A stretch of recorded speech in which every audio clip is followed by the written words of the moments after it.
Good to see you all as well, thank you very much. आज हमारी पहली class हमने करंट अफेयर्स की आज हमने स्टार्ट करनी है। आज जो टॉपिक हम डिस्कस करेंगे वो कश्मीर डिस्प्यूट को डिस्कस करेंगे। What exactly is the Kashmir dispute? ये कश्मीर डिस्प्यूट है क्या?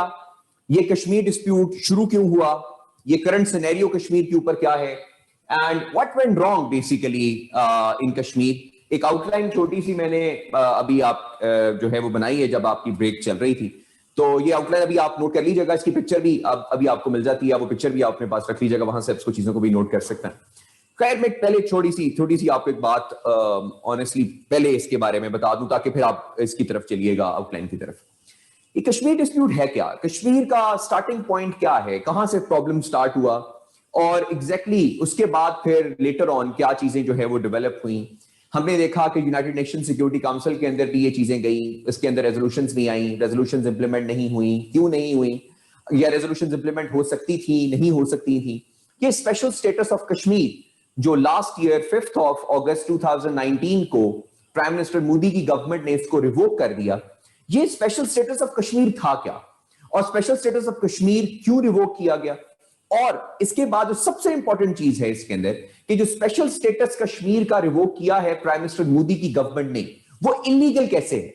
वाई इंडियन प्राइम मिनिस्टर और Indian government can not revoke the special status of Kashmir? उन्होंने जो उसको रिवोक किया है वो इलीगल कैसे है, वो इलॉजिकल कैसे है, या वो अगर इसको रिवोक इन्होंने किया तो ये गलत क्यों है? इंडियन कॉन्स्टिट्यूशन के मुताबिक क्यों गलत है? इंटरनेशनल लॉ के मुताबिक क्यों गलत है?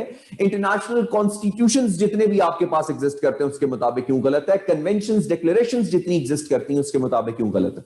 और इसके अलावा why they have revoked this special status? 73 years से ये स्पेशल स्टेटस चल रहा है, ऑलमोस्ट 70 इयर्स से ज्यादा से स्पेशल स्टेटस जो है चल रहा है। क्या प्रॉब्लम थी जिसकी वजह से ये स्पेशल स्टेटस जो है ये रिवोक किया गया? इंप्लीकेशंस इसकी क्या होंगी?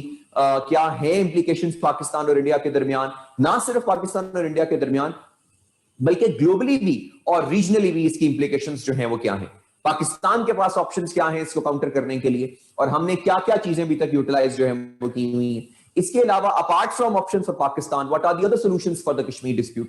इसके अलावा जो सॉल्यूशंस हमारे पास हैं कश्मीर में वो कौन कौन से हैं? और एक और बहुत इंपॉर्टेंट चीज जो स्टूडेंट्स जो हैं वो क्वेश्चन भी करते हैं और बात हमारे कुछ तज्जिया निकार हमारे जो हैं वो फोरम्स पर बैठकर जो टीवी पर बैठकर ये कहते हैं कि व्हाई डोंट वी जो है take the matter to the International Court of Justice? तो क्या हम इंटरनेशनल कोर्ट ऑफ जस्टिस में मसले को लेकर जा सकते हैं जिस तरह हमने कुलभूषण यादव के मसले को सॉरी कुलभूषण यादव के मसले को जो है हमने डिस्कस कर लिया इंटरनेशनल कोर्ट ऑफ जस्टिस में, तो हम कश्मीर के मसले क्यों डिस्कस नहीं कर रहे? और आजकल जो सूरत हाल चल रही है, करंट सिनेरियो जो डोमिसाइल लॉ का करंट सिनेरियो जो चल रहा है वहां पर, ये कैसे गलत है? इस सारे सिनेरियो को इंशाल्लाह आज डिस्कस करेंगे। और सबसे इंपॉर्टेंट बात जो हम डिस्कस करेंगे इसमें कि why Pakistan claims Kashmir and why Pakistan जो क्लेम है on Kashmir is absolutely justified and India's claim on Kashmir is absolutely wrong. इसको अंडरस्टैंड करेंगे। ये पहले आउटलाइन आप नोट कर लीजिए, आपको एक जो है इसकी पिक्चर भी आ जाएगी। वैसे 1 मिनट लीजिए, 2 मिनट जो भी आपके पास, जरा फटाफट कीजिएगा इसको क्योंकि हम वैसे ही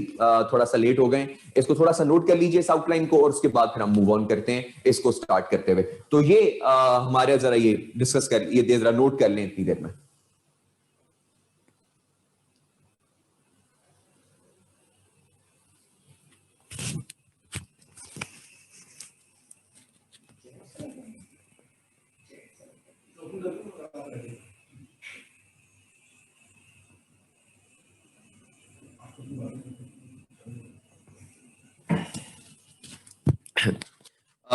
इस क्लास के लिए मैंने चैट्स आपकी ओपन करवा दी हैं, तो आप इसका क्वेश्चंस भी जो कर सकते हैं वो सबको पता चल जाएगा।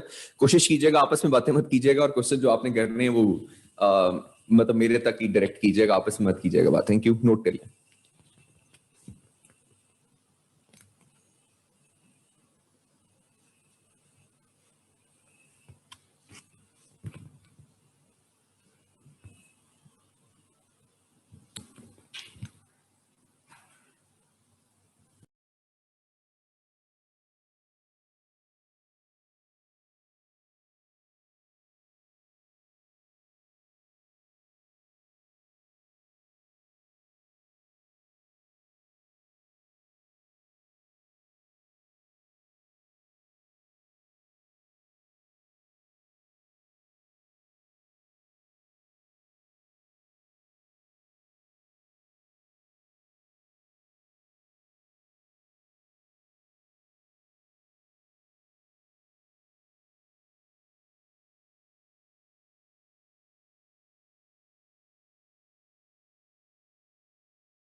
जी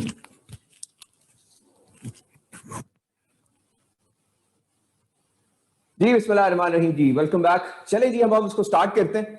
आपके पास ग्रुप के अंदर जो है वो पिक्चर पीस की आ गई होगी, वो भी आप इसको जो है देख लें, और इसको हम यहाँ से हम इसको स्टार्ट करते हैं और चीजों को अंडरस्टैंड करने की कोशिश करते हैं, समझते हैं कि ये चीजें हमारे पास किस तरह जो है वो स्टार्ट हुई हैं। आपको अभी जो है वो मिल जाती है, आपके ग्रुप के अंदर आ रही है, आपको सेंड कर दी है, वो आगे एडमिन आपको आगे फॉरवर्ड कर देता है। So let us start the.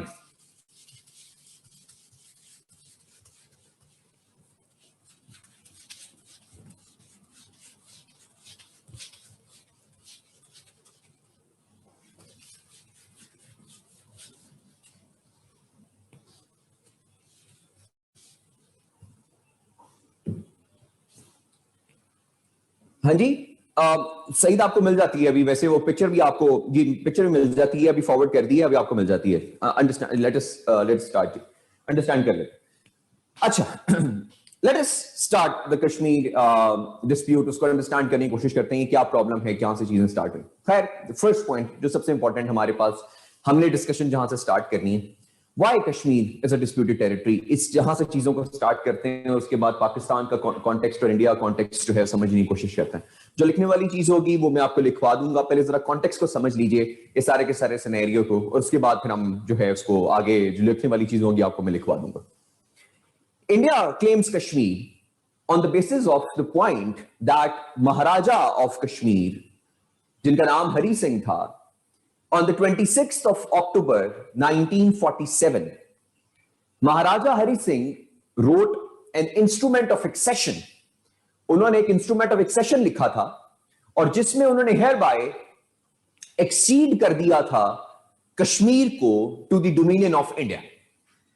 India ये कहता है कि जब महाराजा ने 26 अक्टूबर 1947 को कश्मीर को एक्सीड कर दिया था to the dominion of India, इस बेसिस पर कश्मीर हमारा है। यानी कि जब महाराजा ने इसको एक्सीड कर दिया, तो महाराजा ने जब इसको एक्सीड किया तो कश्मीर उस बेसिस पर हमारा। इस आर्गुमेंट को बैक करने के लिए इंडिया जो आर्गुमेंट देता है वो ये देता है कि जब इंडिया और पाकिस्तान की पार्टीशन हुई थी 1947 में, तब 564 जो प्रिंसली स्टेट्स थी उनको दो ऑप्शंस दी गई थी, या वो इंडिया को ज्वाइन कर लें, या वो पाकिस्तान को ज्वाइन कर लें, या अगर वो चाहते हैं तो कुछ अरसे के लिए वो इंडिपेंडेंट भी रह सकते हैं। यानी अगर वो चाहते हैं कि इंडिया को ज्वाइन कर लें तो इंडिया को ज्वाइन कर लें, अगर वो चाहते हैं कि पाकिस्तान को ज्वाइन कर लें तो वो पाकिस्तान को ज्वाइन कर लें। जिस तरह आप देखें कि जो आपके पास स्टेट ऑफ कलात थी उसने ज्वाइन कर लिया पाकिस्तान को। अब अगर आप देखें जो ये स्टेट ऑफ बहावलपुर है, शुरू में कुछ अरसा वो जो है इंडिपेंडेंट रहे, लेकिन उन्होंने बाद में पाकिस्तान को जो है वो पाकिस्तान के साथ आ गए वापस। तो इस बेसिस के ऊपर इंडिया ये क्लेम करता है कि जब महाराजा ऑफ कश्मीर ने इंडिया के साथ एक्सीड करने का आर्गुमेंट दे दिया था, तो पाकिस्तान का जो आर्गुमेंट है कि इंडिया जो कश्मीर है वो डिस्प्यूटेड टेरिटरी है और इंडिया का क्लेम जो है कश्मीर के ऊपर वो गलत है, तो वो पाकिस्तान के आर्गुमेंट को गलत कहते हैं। सो India's argument that when India and Pakistan was divided in 1947, the 564 princely states were given an option either to join Pakistan, India, or remain independent. So when the Maharaja of India, Hari Singh, ceded with India, that means Kashmir automatically becomes part of India, and Pakistan's stance that Kashmir belongs to Pakistan is absolutely false and not justified. ये argument India की तरफ से जो है वो create किया जाता है। लेकिन ये जहां तक उनकी बात बिल्कुल ठीक है कि महाराजा ने सीड कर दिया इंडिया को, कश्मीर को to the dominion of India, तो ये सारी की सारी बातें जो है महाराजा की और कश्मीर की सारी बातें यहां तक तो ठीक नजर आती। लेकिन it's a very important point where India misses something and there lies Pakistan stance जो कि absolutely justified है। अब जरा इसको गौर से सुनिए इस पॉइंट को। यहां तक इंडिया की बात ठीक है कि जब इंडिया और पाकिस्तान डिवाइड हुए थे तब जो ऑप्शन दी गई थी 564 प्रिंसली स्टेट्स को कि आइदर टू ज्वाइन पाकिस्तान और इंडिया, उसी ऑप्शन के अंदर ये 3 जून प्लान में फाइनल हुआ था। 3 जून प्लान के अंदर, तो 3 जून प्लान में जब ये फाइनल हो गया कि आपने पाकिस्तान के साथ जाना है तो पाकिस्तान के साथ चले जाएं, इंडिया के साथ जाना है तो इंडिया के साथ चले जाएं, तो यहां तक इंडिया की बात ठीक है, लेकिन यहां से आगे पाकिस्तान का स्टांस शुरू होता है, वो ये है कि उसी 3 जून प्लान में यह भी फैसला हुआ था कि if there is a dispute of accession, यानी if the majority of the people in a state are different in religion than the ruler of the state, अगर मेजॉरिटी ऑफ द पीपल जो कि रिलीजन वाइज अगर आपके किसी state में वो different है from the ruler of the state, then the majority of the people will decide the fate of the state, not the ruler of the state. ये बहुत इंपॉर्टेंट पॉइंट आपको ज़हन के अंदर रखना कि जो 3 जून प्लान के अंदर जहां पर यह फैसला हुआ था कि 564 princely states can either join Pakistan or India can remain independent. In the same point of view, it was written that if there is a dispute of accession, that means if the majority of the people in a state are different in religion then the ruler of the state, then the majority of the people will decide the fate of the state, not the ruler of the state. इस point of view की basis पर पाकिस्तान ये कहता है because majority of the people in Kashmir, around 80% people in Kashmir were Muslims, that means according to that clause that if the majority is different from the ruler, क्योंकि majority Musliman 80%, ruler Hindu, then the majority had the right to decide the fate of the state, not the ruler of the state. इसलिए जो महाराजा हरि सिंह ने instrument of accession sign किया वो absolutely flawed था, क्योंकि महाराजा हरि सिंह के पास ये ऑप्शन ही मौजूद नहीं था कि वो इंडिया के साथ एक्सीड करे, क्योंकि वो हिंदू था। और 3 जून प्लान में ये फैसला हो गया था कि if the majority is different from the ruler, the majority will decide the fate of the state. और मेजॉरिटी ने डिसाइड किया था कि उसने पाकिस्तान के साथ जाना, और पाकिस्तान के साथ जाने के लिए उन्होंने 19 जुलाई 1947 को ये फैसला कर लिया था majority of the people of Kashmir ने, और खास तौर पे the representatives of the people of Kashmir, और उनका नाम था Sardar Ibrahim. Sardar Ibrahim was the political leader of the state of Jammu and Kashmir, और उन्होंने पाकिस्तान के साथ एक्सीड करने के लिए अब जो है वो ये कह दिया था कि मैंने पाकिस्तान के साथ जाना है ऑन द 19 जुलाई 1947। और क्योंकि प्रॉब्लम ये था कि इसको फाइनल जो है, फिर तो महाराजा ने ही इंस्ट्रूमेंट ऑफ एक्सेशन को फाइनल करना था ना, मेजॉरिटी ने डिसाइड कर लिया कि पाकिस्तान के साथ जाना है और महाराजा ने आगे इंडिया के साथ एक्सीड कर लिया। लेकिन जब मेजॉरिटी ने कहा कि हमें पाकिस्तान के साथ जाना है, तो उनका ये जो पॉइंट ऑफ व्यू था इसको अप्रूवल महाराजा ने ही देना था। तो उन्होंने महाराजा को कहा कि हमने पाकिस्तान के साथ जाना है, लेकिन महाराजा ने मेजॉरिटी ऑफ द पीपल की बात मानने की बजाय उसने इंडिया के साथ एक्सीड कर दिया। और यहां पे सबसे बड़ा प्रॉब्लम स्टार्ट हुआ पाकिस्तान और इंडिया के दरमियान कश्मीर के डिस्प्यूट का। तो इसीलिए 19 जुलाई को हर साल पाकिस्तान जो है वो कश्मीर एक्सेशन डे मनाता है। हर साल पाकिस्तान कश्मीर एक्सेशन डे मनाता है ऑन दी 19 जुलाई 1947, और इंडिया जो है वो कश्मीर एक्सेशन डे मनाता है ऑन द 26 अक्टूबर 26 अक्टूबर को स्टार्ट हुआ था। तो हर साल 26 अक्टूबर को इंडिया कश्मीर एक्सेशन डे मनाता है, क्योंकि उस दिन महाराजा ने इंडिया के साथ एक्सीड किया था। लेकिन पाकिस्तान हर साल 19 जुलाई को कश्मीर एक्सेशन डे मनाता है, because the official representatives, the public representatives, the elected representatives of the people of Kashmir, Sardar Ibrahim, जिनकी क़यादत सरदार इब्राहिम कर रहे थे, उन्होंने पाकिस्तान के साथ एक्सीड करने का ऑप्शन जो है वो यूटिलाइज किया था, और उन्होंने महाराजा को कह दिया था we want to join Pakistan. तो ये कॉन्टेक्स्ट जो है ये बड़ा इंपॉर्टेंट है इस सारे के सारे सिनेरियो में समझने के लिए कि why Pakistan and India claims Kashmir. India claims Kashmir on the basis of the point of view that maharaja of the state of Jammu and Kashmir Hari Singh acceded the state of Jammu and Kashmir to the dominion of India, जो कि 26 अक्टूबर को था। इस बेसिस के ऊपर India का पहला claim जो है वो यहां पर आता है। लेकिन इसके बदले में पाकिस्तान ये कहता है कि जी जनाब, ये जो 26 अक्टूबर को जो आप कह रहे हैं कि इंस्ट्रूमेंट ऑफ एक्सेशन साइन हो गया था, ये फ्लॉड। क्यों फ्लॉड है? क्योंकि जिस जो है वो प्लान की आप जो है वो हमें उसका ऑप्शन दे रहे हैं, हमें जो उसको बता रहे हैं कि जो 3 जून प्लान के अंदर हमने ये फैसला किया था उसके अकॉर्डिंगली कि princely states can either join Pakistan और इंडिया, उसी 3 जून प्लान में ये भी फैसला हुआ था कि if the majority of the people are different from the ruler, the majority of the people will decide the fate of the state, not the ruler of the state. तो इस बेसिस के ऊपर पाकिस्तान और इंडिया का जो claim है वो differentiate होता है कि इंडिया कहां पर बोल रहा है और पाकिस्तान इस बेसिस पर कहां बोल रहा है। तो इंडिया का जो क्लेम है वो बिल्कुल जस्टिफाइड नहीं है इस कॉन्टेक्स्ट के अंदर, क्योंकि जिस प्लान के मुताबिक वो हमें बताते हैं कि इंस्ट्रूमेंट ऑफ एक्सेशन साइन हो गया था, वो instrument of accession absolutely not justified था। तो ये पहला क्लेम है, ये पहला आर्गुमेंट है इंडिया की बेसिस पर, इंडिया का और पाकिस्तान का। इसके अलावा पाकिस्तान के जो 4 आर्गुमेंट्स हैं जो कि इंडिया के आर्गुमेंट्स को रद्द करते हैं, उनकी तरफ चलते हैं। लेकिन जो पहला मेन कॉन्टेक्स्ट है जिसकी वजह से सारा डिस्प्यूट स्टार्ट हुआ है वो ये पॉइंट था कि जिसमें इंस्ट्रूमेंट ऑफ एक्सेशन था कि इंडिया कहता है कि इंस्ट्रूमेंट ऑफ एक्सेशन साइन हो गया, पाकिस्तान कहता है वो इंस्ट्रूमेंट ऑफ एक्सेशन जस्टिफाइड ही नहीं था। क्योंकि वो जस्टिफाइड इसलिए नहीं था क्योंकि जिस 3 जून प्लान में आप हमें ये कहते हैं कि वहां पे ऑप्शन दे दी गई थी जो है स्टेट को ज्वाइन करने की, आइदर ज्वाइन पाकिस्तान और इंडिया, उसी में ये कहा गया था कि if the majority is different from the ruler, the majority will decide the fate of the state. इसी कॉन्टेक्स्ट को जरा समझिए, ज़हन में रखिए, और मैं आपको दूसरे पॉइंट के ऊपर लेकर चल रहा हूं। तो दूसरा पॉइंट इसी कॉन्टेक्स्ट में आपको समझाता हूं। आसमान क्वेश्चन आपका भी मैं लेता हूं, कॉन्टेक्स्ट को जरा समझिए।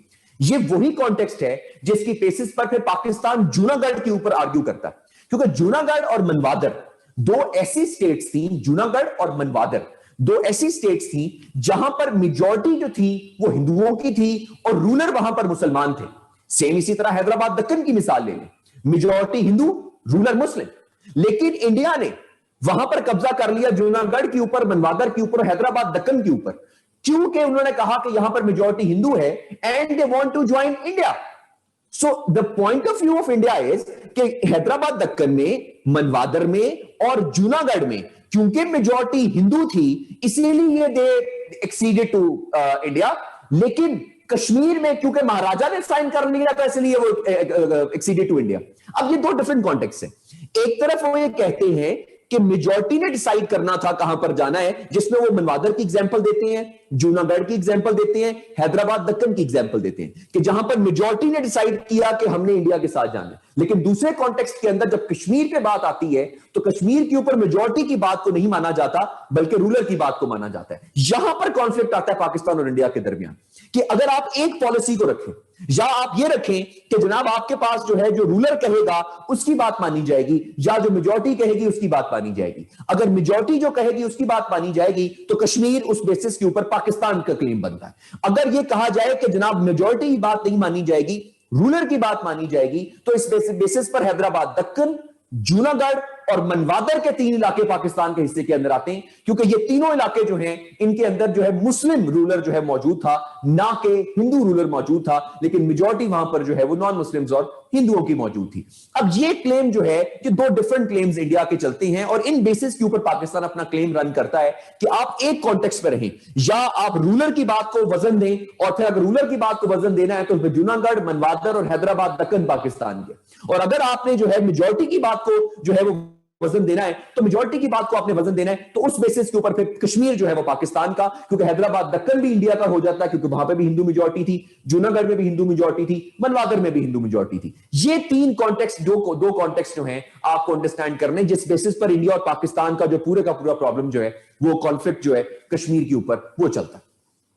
अब ये एक कॉन्टेक्स्ट जो है जिसको समझने की बड़ी ज्यादा जरूरत है। पाकिस्तान का क्लेम इसके ऊपर क्या था और इंडिया का क्लेम इसके ऊपर, बेसिस के ऊपर पाकिस्तान इंडिया क्लेम के अंदर क्या प्रॉब्लम्स थी। ये वो पहला पॉइंट है जिसकी बेसिस पर हम इंडिया का आर्गुमेंट जो है उसको रद्द करते हैं। अब हम चलते हैं अगले कॉन्टेक्स्ट के ऊपर, जिसमें हम ये साबित, ये साथ साथ ये हमारी पहली 2 हेडिंग्स इकट्ठी चल रही हैं, जिसमें हम ये भी बात करेंगे कि पहला तो हमने ये कॉन्टेक्स्ट समझा कि व्हाट वाज द डिस्प्यूट। अब दूसरे कॉन्टेक्स्ट में चलते हैं इंडिया और पाकिस्तान के क्लेम्स के ऊपर, जो हमने अभी इसको डिस्कस किया, लेकिन हम आगे जो मजीद डिस्कस कर रहे हैं वो कर रहे हैं कि why Pakistan claim is absolutely justified and India's claim is not justified. अब ये पहला पॉइंट तो हमारे जहन के अंदर आ गया। दूसरे पॉइंट पर चलते हैं, इसी हेडिंग में दूसरा point, why Pakistan claim is justified. अब इस कॉन्टेक्स्ट को समझ लेते हैं।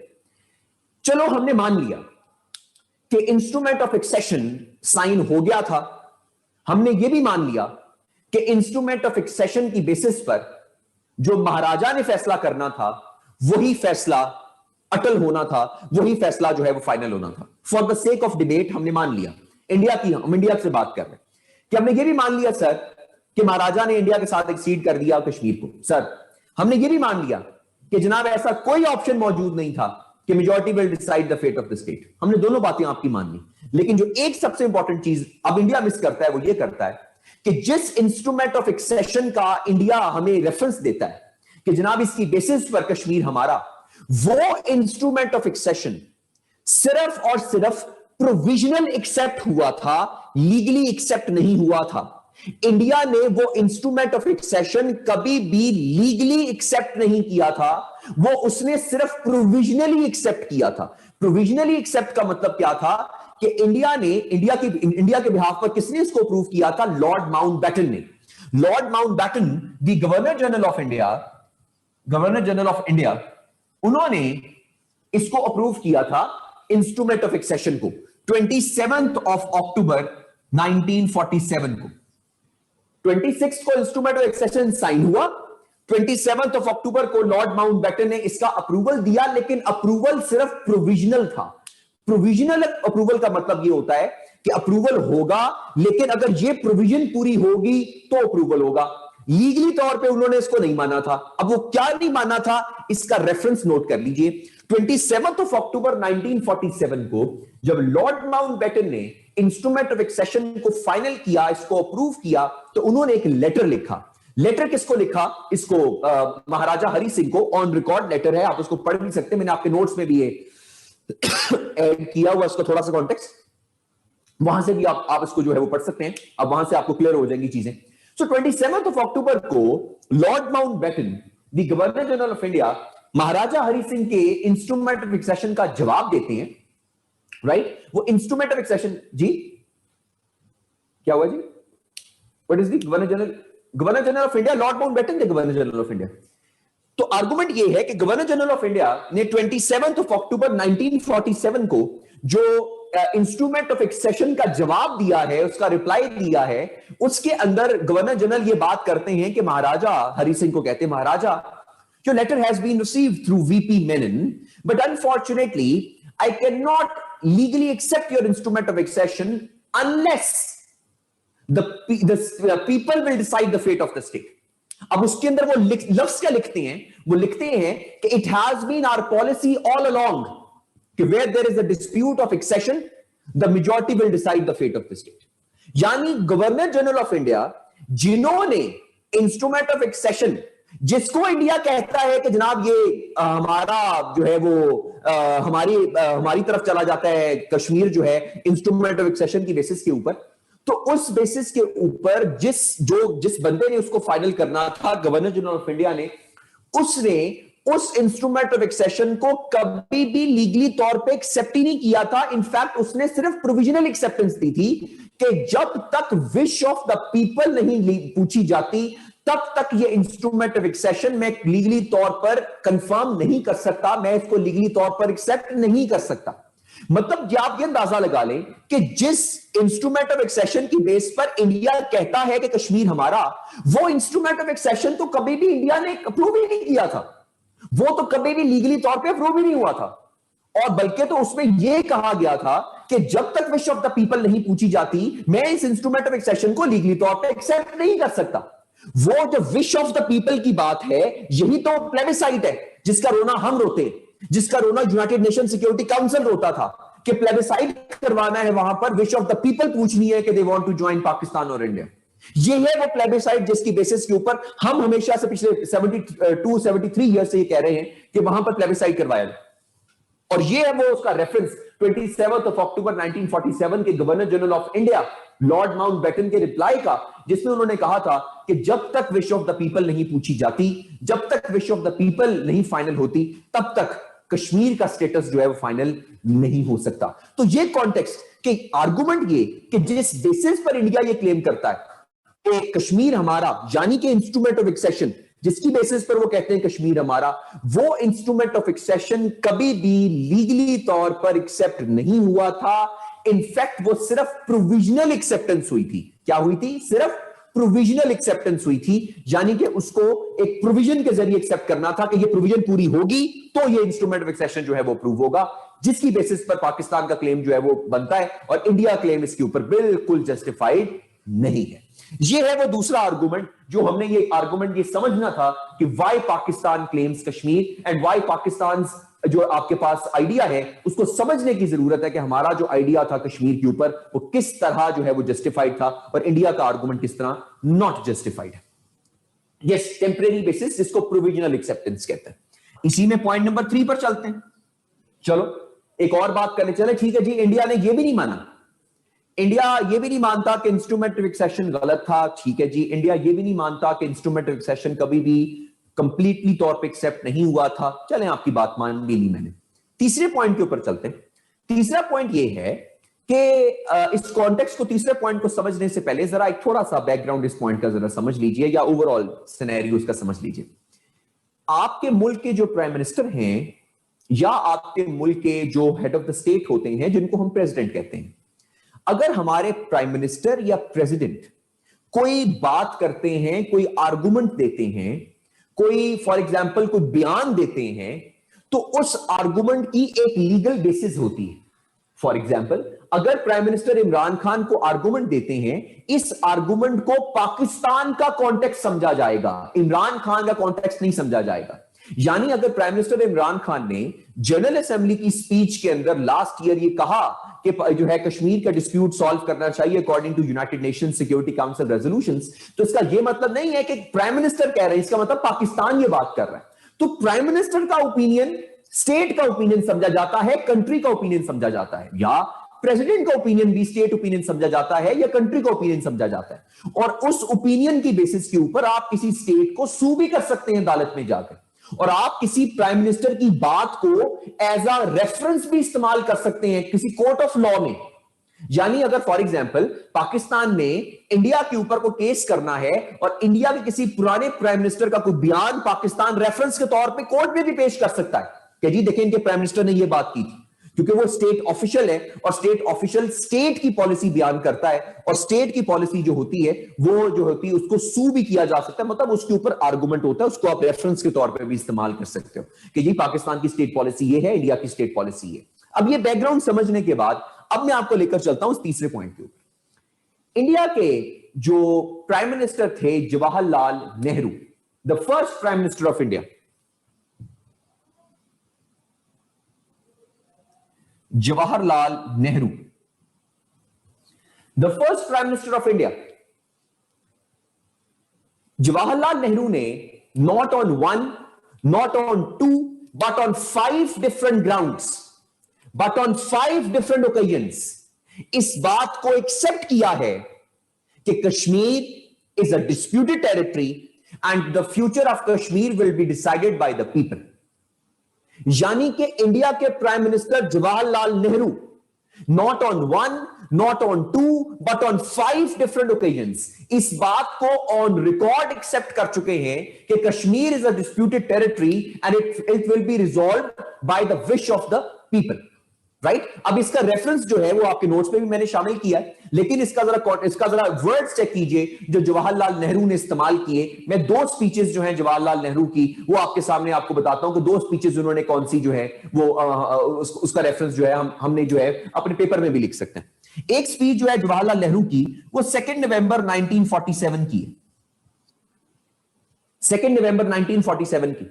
जवाहरलाल नेहरू कहते हैं कि it has been our policy all along that where there is a dispute of accession to either dominion, the decision will be made by the people of the state.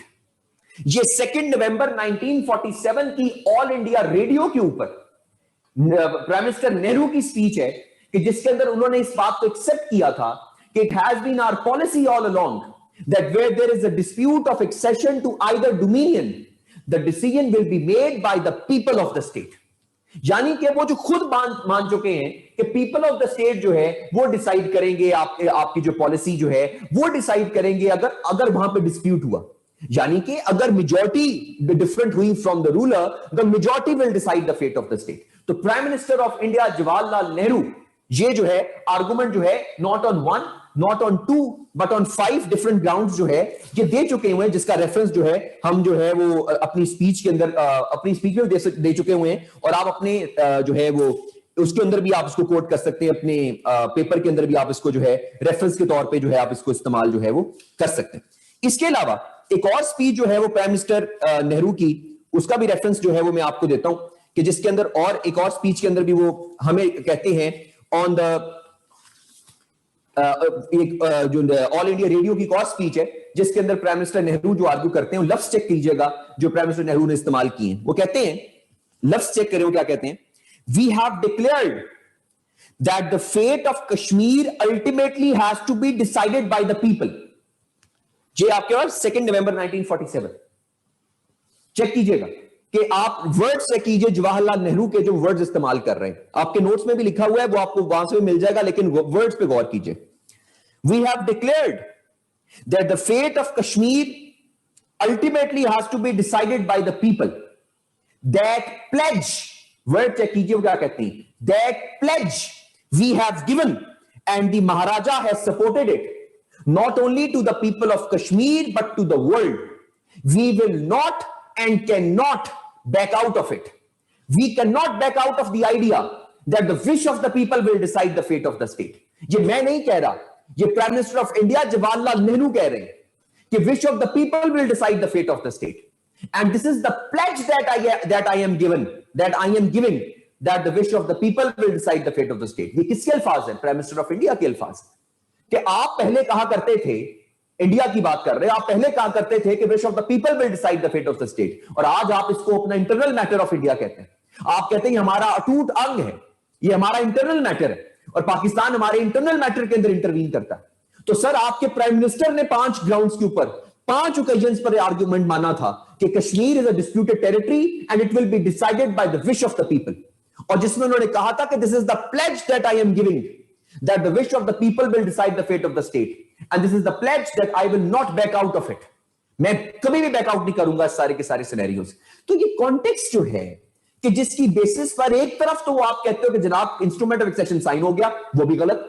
आप कहते हो जो इंस्ट्रूमेंट ऑफ एक्सेशन फाइनल हो गया, वो भी आपने approve नहीं फाइनल किया था। अच्छा, आप कहते हो जो हमारा इंटरनल मैटर है, सर आपके प्राइम मिनिस्टर कहते हैं आपका इंटरनल मैटर नहीं है, wish of the people decide करेंगे। ये सारे का सारा कॉन्टेक्स्ट जो है, राइट, ये सारे का सारा कॉन्टेक्स्ट जो है ये ultimately wish of the people ने जो है मैं आपको बता रहा हूं ना कि ये एक जगह नहीं, 2 जगह नहीं, 5 ओकेजन्स के ऊपर prime minister of India Jawaharlal Nehru ने इसके ऊपर ये आर्गुमेंट दिया है कि wish of the people will decide the fate of the state, not the ruler of the state. ये सारे का सारा कॉन्टेक्स्ट जो है जिसकी बेसिस पर हम अपना रेफरेंस कोट करते हैं, पाकिस्तान अपना मुकदमा चलाता है, आप अपना रेफरेंस बनाते हो कि भाईजान ये आर्गुमेंट है जिसकी बेसिस पर हम कश्मीर को मानते हैं। हमारे पास मेजॉरिटी लोग समझते हैं कि हम कश्मीर को इसलिए मानते हैं मुस्लिम मेजॉरिटी थी, और भाई मुस्लिम मेजॉरिटी थी तो मुस्लिम मेजॉरिटी होने की वजह से और भी बहुत सी स्टेट थी जहां मुस्लिम मेजॉरिटी थी, हम उनको क्यों नहीं मानते? तो बेसिस ये है हमारे पास कि ये जो मुस्लिम मेजॉरिटी होने की जो बेसिस है वो ये है हमारे पास कि जब हमने ये फाइनल कर लिया था कि wish of the people will decide the fate of the state, हमने ये फाइनल कर लिया था कि अगर डिस्प्यूट हो गया एक्सेशन का, यानी लोग डिफरेंट हुए from the ruler, the people will decide the fate of the state. India कहता है कि इंस्ट्रूमेंट ऑफ एक्सेशन साइन हो गया, सर वो तो आपने कभी भी लीगली एक्सेप्ट ही नहीं किया था, वो तो प्रोविजनल एक्सेप्टेंस हुई थी जिसका रेफरेंस 27 अक्टूबर 1947 की governor general of India Lord Mountbatten का वो रिप्लाई है जो उसने 26 अक्टूबर के इंस्ट्रूमेंट ऑफ एक्सेशन के रिप्लाई में दिया था कि भाईजान जब तक ये डिसाइड नहीं होगा हम इसको लीगली तौर पर एक्सेप्ट नहीं कर सकते। आप कहते हो ये इंटरनल मैटर है, आपके प्राइम मिनिस्टर 5 ओकेजन्स पर कह चुके हैं कि ये जो विश ऑफ द पीपल है वो डिसाइड करेगी फेट ऑफ द स्टेट। ये बहुत से ऐसे कॉन्टेक्स्ट हैं जिनकी बेसिस के ऊपर इंडिया का आर्गुमेंट जो है उसको हम गलत साबित कर सकते हैं, उसको हम फ्लॉड जो है वो साबित कर सकते हैं। अब आते हैं चौथे पॉइंट के ऊपर, यानी कि एक और आर्गुमेंट कि जिसके अंदर हम ये साबित करेंगे कि इंडिया का आर्गुमेंट गलत है और पाकिस्तान का आर्गुमेंट ठीक है। Fourth reference, fourth argument that will justify that India's argument on Kashmir is absolutely flawed and Pakistan's argument on Kashmir is absolutely justified. Point number 4 पे चलते हैं। इस कॉन्टेक्स्ट का रेफरेंस है article 2 paragraph 7 of UN charter. एक चीज आपने याद रखनी, हमने जो भी हम बात कर रहे हैं, जिस कॉन्टेक्स्ट में भी हम बात कर रहे हैं, जो भी हम अपनी आर्गुमेंट्स दे रहे हैं, उस आर्गुमेंट्स का ना रेफरेंस है होना चाहिए हमारे पास। हमने कोई ऐसी बात अपनी तरफ से नहीं करनी कि ये आर्गुमेंट इस तरह है। जिस तरह हम इंस्ट्रूमेंट ऑफ एक्सेशन की बात करते हैं, हमारे पास 27 अक्टूबर का रिप्लाई पड़ा हुआ, हम बात करते हैं कि जनाब इंस्ट्रूमेंट ऑफ सेशन साइन कर दिया तो भाईजान आप डिसाइड कर ले, 3 जून प्लान में जब ये फैसला हुआ था कि majority will decide the fate of the state, ठीक हो गया। हमने कहा कि जी इंडिया के प्राइम मिनिस्टर ये आर्गुमेंट देते हैं, हम उनकी रेफरेंस की स्पीच का रेफरेंस दे देंगे। अब चौथा पॉइंट हम लेकर आ रहे हैं कि इंडिया जो कहता है कि इंटरनल मैटर ऑफ इंडिया है कश्मीर, जो इंटरनल मैटर ऑफ इंडिया है वो कैसे गलत है, इसको अब जस्टिफाई करते हैं एक और कॉन्टेक्स्ट के अंदर, एक और आर्गुमेंट के जरिए। अच्छा, कॉन्टेक्स्ट समझ लीजिए, रेफरेंस है article 2 paragraph 7 of the UN charter. According to the Article 2, paragraph 7 of the UN Charter, ये रेफरेंस नोट कर लीजिए और समझ लीजिए इसको, ये क्या है। Article 2 paragraph 7 of the UN charter ये कहता है that United Nations cannot intervene in the domestic affairs of any state. United Nations cannot intervene in the domestic affairs of any state. यानी यूनाइटेड नेशंस किसी भी state के internal affairs के अंदर या डोमेस्टिक अफेयर्स में इंटरवीन नहीं कर सकता। यानी पाकिस्तान की देखें इकोनॉमी जो है, अगर हमारी इकोनॉमी खराब है या हमारी इकोनॉमी ठीक नहीं हो रही तो यूनाइटेड नेशंस का मसला नहीं है, ये हमारा इंटरनल मैटर। तो यूनाइटेड नेशंस जब भी किसी मसले में इंटरवीन करेगा तो वो मसला हमेशा इंटरनेशनल होगा या कम से कम वो मसला होगा जिसमें 2 स्टेट्स इंवॉल्व होंगी। यानी कि united nations can not intervene in the domestic affairs of any state. This is written in article 2 paragraph 7 of the UN charter. ये रेफरेंस समझने के बाद अब आगे चलिए इस कॉन्टेक्स्ट को समझिए। यूनाइटेड नेशन सिक्योरिटी काउंसिल ने कश्मीर पर 11 रेजोल्यूशंस दी हैं। There are 11 Security Council resolutions that are given by the Security Council on Kashmir. 11 Security Council resolutions on Kashmir, right? अगर यूनाइटेड नेशन सिक्योरिटी काउंसिल, गौर से सुनिए मेरी बात को, अगर United nation security council Kashmir पर 11 रेजोल्यूशंस दे रहा है तो इसका यह मतलब नहीं है कि यूनाइटेड नेशंस कश्मीर को इंटरनल मैटर ऑफ इंडिया नहीं मानता। क्योंकि अगर वो इंटरनल मैटर ऑफ इंडिया मानता होता कश्मीर को, वो तो according to article 2 paragraph 7 of the UN charter वो तो इंटरनल मैटर ऑफ इंडिया में इंटरवीन कर ही नहीं सकते थे। भाई अगर यूनाइटेड नेशन सिक्योरिटी काउंसिल ने 11 रेजोल्यूशंस दी हैं कश्मीर के डिस्प्यूट पर, तो इसका मतलब यह है ना कि यूनाइटेड नेशंस कश्मीर को इंटरनल मैटर ऑफ इंडिया नहीं मानता। अगर वो इंटरनल मैटर ऑफ इंडिया मानता होता वो तो अकॉर्डिंग टू आर्टिकल 2 पैराग्राफ 7 अपने ही यूएन चार्टर के अकॉर्डिंगली किसी स्टेट के इंटरनल मैटर में इंटरवीन कर ही नहीं सकते थे। तो पाकिस्तान का जो इंटरनल मैटर है इकोनॉमी का, तो यूएन क्यों नहीं इंटरवीन करता उसके अंदर पाकिस्तान की इकोनॉमी को बेहतर करने के लिए? क्योंकि भाई ये यूएन का प्रोग्रेटिव ही नहीं है। हां, अगर पाकिस्तान और पाकिस्तान की इकोनॉमी खराब होने की वजह से इंडिया पाकिस्तान की जंग शुरू हो जाए तो ये यूएन का मसला हो जाएगा, क्योंकि इसमें 2 स्टेट्स इन्वॉल्व हो जाएंगे। तो अगर यूनाइटेड नेशंस किसी स्टेट में किसी जगह में इंटरवीन कर रहा है, इसका मतलब यह है कि वो इसको इंटरनल मैटर ऑफ इंडिया नहीं मानता, बल्कि इसको डिस्प्यूट बिटवीन 2 स्टेट्स मानता है। इसीलिए उसने इंटरवीन करके 11 रेजोल्यूशन दिए हैं कश्मीर के ऊपर। इस बेसिस के ऊपर इंडिया का ये आर्गुमेंट भी रिजेक्ट हो जाता है कि Kashmir is internal matter of India. भाई इंटरनल मैटर ऑफ इंडिया नहीं है। इंटरनल मैटर ऑफ इंडिया इसलिए नहीं है क्योंकि आपके प्राइम मिनिस्टर ने कहा है 5 ग्राउंड्स पर कि जब तक ये डिसाइड नहीं होगा विश ऑफ द पीपल से, तब तक हम कश्मीर के मसले को कश्मीर का मसला चलता रहेगा। ये इंटरनल मैटर इसलिए नहीं है क्योंकि सिक्योरिटी काउंसिल ने 11 रेजोल्यूशंस दी हैं कश्मीर के ऊपर, और अकॉर्डिंग टू आर्टिकल 2 पैराग्राफ 7 वो इंटरनल मैटर ऑफ स्टेट में इंटरवीन करते ही नहीं है। तो अगर उन्होंने 11 रेजोल्यूशंस दी हैं तो इसका मतलब यह है कि वो इंटरनल मैटर ऑफ इंडिया नहीं मानते, वो डिस्प्यूट बिटवीन 2 स्टेट्स मानते हैं। इसीलिए उन्होंने 11 रेजोल्यूशंस इसके ऊपर दी। ये बहुत इंपॉर्टेंट आर्गुमेंट हैं जिनको समझने के लिए हमने हर आर्गुमेंट को लॉजिकली रद्द करना है, हमने रेफरेंस के साथ उनके आर्गुमेंट को रिबट करना है, हमने एक कॉन्टेक्स्ट के साथ, ये इमोशनल बातें नहीं करनी उसके अंदर कि मुसलमान है जी, वहां पर मुसलमान है, मुसलमान है, लेकिन मुसलमान होना ये सेपरेट आर्गुमेंट है। लेकिन उनके आर्गुमेंट्स को कि इंटरनल मैटर ऑफ इंडिया कैसे है, हमने इस आर्गुमेंट को रिजेक्ट कैसे करना है, इस तरह रिजेक्ट करना है रेफरेंसेस के तौर पे, हमने लॉजिक के साथ उनको रिजेक्ट कर रहा है। और सीएसएस के पेपर में जब आप रेफरेंस के साथ, लॉजिक के साथ किसी आर्गुमेंट को रिजेक्ट करते हो, उसका ज्यादा बेनिफिट होता है रादर देन कि इमोशनल बातें उसमें करो कि नहीं जी इंटरनल मैटर नहीं है, मुसलमानों पे मुजालिम ढा रहे हैं, कत्ल वारत कर रहे हैं, वो चल रहा है, उसको कोई डिनाई नहीं कर रहा, लेकिन उसका रेफरेंस देना बड़ा जरूरी है कि कैसे इंटरनल मैटर ऑफ इंडिया नहीं है और इंडिया का आर्गुमेंट झूठ कैसे है। अब आते हैं 5वें पॉइंट के ऊपर। चलो जी, आप कहते हो कि हमारा इंटरनल मैटर है, ठीक हो गया जी, मान लिया। हमने ये भी मान लिया कि गवर्नर ऑफ इंडिया ने भी आपका सब कुछ मान लिया था, ठीक हो गया। हमने ये भी मान लिया सर कि आपके प्राइम मिनिस्टर ने किसी जगह यह नहीं कहा था कि wish of the people will decide the fate of the state. Sir, हमने यह भी मान लिया कि यूनाइटेड नेशंस जो है वो इंटरनल मैटर ऑफ स्टेट के अंदर भी इंटरवीन कर सकती है। हमने सारी बातें मान ली आपकी। अब आते हैं 5वें पॉइंट के ऊपर, जो ये रद्द कर देगा कि आपका आर्गुमेंट कि आप इसको इंटरनल मैटर कहते हो। आप कहते हो ना इंटरनल मैटर, पहले इंडिया इसको इंटरनल मैटर नहीं कहता था। उसका आर्गुमेंट, उसको रद्द करने के लिए, उसको रिबट करने के लिए क्या है आर्गुमेंट हमारे पास? 5वां, अगर आप यूनाइटेड नेशंस की वेबसाइट पर जाएं तो यूनाइटेड नेशंस की वेबसाइट पर जाकर ना आपको चीज समझ लगती है। उसको समझाने के लिए मैं आपको एक चीज समझाता हूं, गौर से सुनिए। पॉइंट नंबर 5, जब आप अपना कोई मैटर, आप अपना कोई डिस्प्यूट या आप अपना कोई मसला किसी भी अदालत में लेकर जाते हैं, किसी भी कोर्ट में लेकर जाते हैं, या किसी फोरम पर लेकर जाते हैं, किसी डिस्प्यूट रिजॉल्विंग फोरम पर लेकर जाते हैं, जिस तरह सिक्योरिटी काउंसिल है, जिस तरह हमारे पास यूनाइटेड नेशंस है, जिस तरह इंटरनेशनल कोर्ट ऑफ जस्टिस है, कोई भी है, तो उस मसले को, उस प्रॉब्लम को क्या फ्रेम करना है, उसकी फ्रेमिंग क्या करनी है प्रॉब्लम की, वो प्रोगेटिव किसका होता है? वो प्रोगेटिव होता है उस स्टेट का या उस शख्स का जो मसले को लेकर जाता है। फॉर एग्जाम्पल, आप अपना कोई केस अदालत में लेकर गए हैं, पाकिस्तान की अदालत में। अब वो अदालत में जाके क्या फ्रेम होगा, उसकी फ्रेमिंग क्या है, वो आपने करनी है ना। आपने जाके बताना कि सर मेरा ये मसला है। यानी कि आप जो मर्जी फ्रेम कर दो उसको, आप जो मर्जी मसला बता दो अपना, तो उसकी फ्रेमिंग के ऊपर आपके मसले का डिसीजन आता है। क्योंकि जो आप फ्रेम करते हो वो असल में आपका हेडलाइन बन जाता है, वो आपका टॉपिक बन जाता है।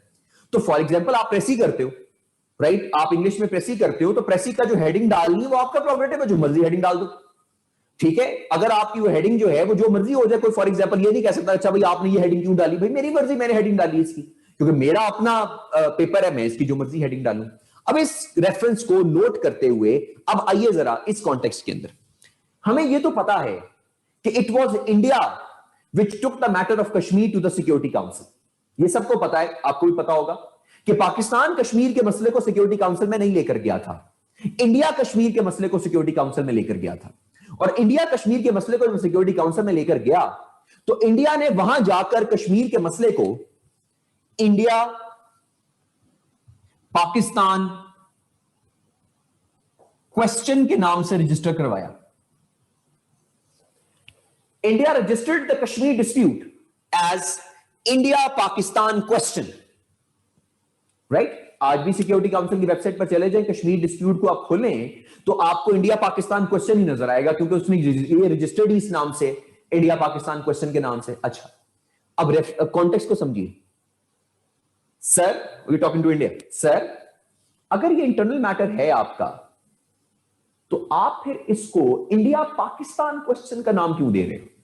अगर जब आप इसको इंडिया पाकिस्तान क्वेश्चन का नाम दे रहे हो तो क्या इसका यह मतलब नहीं है आप इसको इंटरनल मैटर नहीं बल्कि कॉन्फ्लिक्ट बिटवीन टू स्टेट्स मानते हो? क्योंकि अगर ये कॉन्फ्लिक्ट बिटवीन टू स्टेट्स है, इसीलिए इंडिया पाकिस्तान क्वेश्चन है ना, rather than Pakistan violation of Indian territory क्यों नहीं है, Pakistan involvement in Indian territory क्यों नहीं है, Pakistan violation of Indian laws क्यों नहीं है, पाकिस्तान वायलेशन ऑफ जो है इंटरनल मैटर ऑफ इंडिया क्यों नहीं है, Pakistan illegal intervention in India क्यों नहीं है? अगर हम ड्रोन अटैक्स के मसले को सिक्योरिटी काउंसिल में लेकर जाएंगे और ड्रोन अटैक्स के मसले को हम क्या डिफाइन करेंगे? US intervention in Pakistan, US violation of Pakistani laws, US intervention in Pakistan territory, US violation of international laws. तो अगर हम उसको यूएस पाकिस्तान क्वेश्चन का नाम दे दें तो इसका क्या मतलब है कि हम कहीं ना कहीं यूएस के आर्गुमेंट को जस्टिफाइड नहीं मानते, क्योंकि हमने कॉन्फ्लिक्ट बिटवीन टू स्टेट्स मान लिया। तो जब आप इसको इंडिया पाकिस्तान क्वेश्चन का नाम देते हो तो क्या आप इनहेरेंटली कंसीड नहीं करते कि it is a dispute between two states, not an internal matter of India? अगर आप इसको इंडिया पाकिस्तान क्वेश्चन का नाम देते हो तो आप इसको कंसीड करते हो कि ये डिस्प्यूट बिटवीन टू स्टेट्स है, क्योंकि आप इसको इंडिया पाकिस्तान का नाम इसके अंदर लेकर आ रहे हो, India Pakistan question, rather than Pakistan violation of Indian territory, Pakistan intervention in Indian territory, Pakistan violation of Indian laws. कुछ भी नाम हो सकता था, राइट? या सिर्फ कश्मीर डिस्प्यूट हो जाता, या कश्मीर क्वेश्चन हो जाता, कुछ भी हो जाता। लेकिन when you talk about India Pakistan question, that means you inherently concede to the fact that it is a dispute between two states, not an internal matter of India. ये वो हमारे पास हिस्टोरिकल कॉन्टेक्स्ट के अंदर हमारे पास ये एग्जांपल्स हैं, historical context में हमारे पास ये आर्गुमेंट्स हैं जिनकी बेसिस पर हम इंडिया के आर्गुमेंट को रिजेक्ट कर सकते हैं, कि इंडिया जो भी आर्गुमेंट दे रहा है वो बिल्कुल फ्लॉड है, वो बिल्कुल जस्टिफाइड नहीं है। ये तो कॉन्टेक्स्ट में आपको बता रहा हूं रेफरेंस के तौर पे पास्ट के, अभी तो करंट लॉज में, करंट सिनेरियो में तो आया ही नहीं। मैं अभी करंट सिनेरियोज में आपको लेकर आऊंगा तो आपको पॉइंट नंबर 6 बताऊंगा मैं कि why India's revocation of article 370 या 35A इज इलीगल, इलॉजिकल, या why India can not revoke article 370। India ने जो रिवोक किया वो क्यों नहीं कर सकता इंडिया, तो उस बेसिस के ऊपर हम उसको रिजेक्ट करेंगे। ये हिस्टोरिकल कॉन्टेक्स्ट के अंदर हमने इंडिया के आर्गुमेंट को रिजेक्ट करना था, या पाकिस्तान के आर्गुमेंट को समझना था कि why Pakistan claims Kashmir, what is the idea of Pakistan on Kashmir and why India's idea on Kashmir is absolutely wrong. Clear हुआ जी? समझ लगी? एनी क्वेश्चंस जी?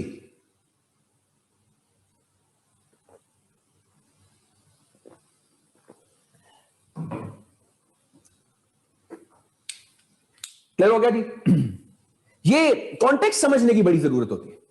रेफरेंस होने चाहिए आपके पास आर्गुमेंट होना चाहिए, आपके पास आर्गुमेंट को रिजेक्ट करने के लिए काउंटर आर्गुमेंट होना चाहिए, रादर देन कि आप इमोशनल बातें करो। वहां पर इमोशनल बातें नहीं चलेंगी पेपर के अंदर, सीएसएस में हमने रेफरेंस देना है, और इसलिए हमने हर एक रेफरेंस के साथ हमने एक आर्गुमेंट के साथ एक रेफरेंस देकर हम उसको क्लियर करेंगे, इस अंडरस्टैंड करेंगे कि ये कॉन्टेक्स्ट हमारे पास किस तरह वो क्लियर होता है। ये हमारे पास कॉन्टेक्स्ट था जी सबसे पहले ये डिस्कस करने के लिए कि why India is a disputed territory, Kashmir is a disputed territory, and why India's claim on Kashmir is wrong, why Pakistan's claim on Kashmir is absolutely justified. और हमारा आर्गुमेंट जस्टिफाइड था, हमारा आर्गुमेंट आज भी जस्टिफाइड है। अब इस कॉन्टेक्स्ट के लिए थोड़ी सी बात मैं आपको अगले पॉइंट पर लेकर जाने से पहले मैं आपको एक चीज समझा दूं, बड़ा इंपॉर्टेंट चीज समझ लीजिए।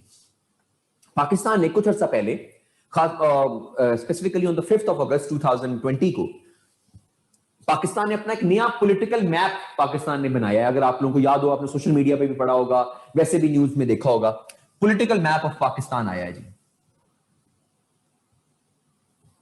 नया पाकिस्तान ने मैप अपना निकाला है, पाकिस्तान ने देखा है, और उसके अंदर हमने बड़े लोग पाकिस्तान के अंदर में जी 4th-5th अगस्त को हमने नया मैप जो इशू किया। अब इस कॉन्टेक्स्ट को जरा समझ लीजिए।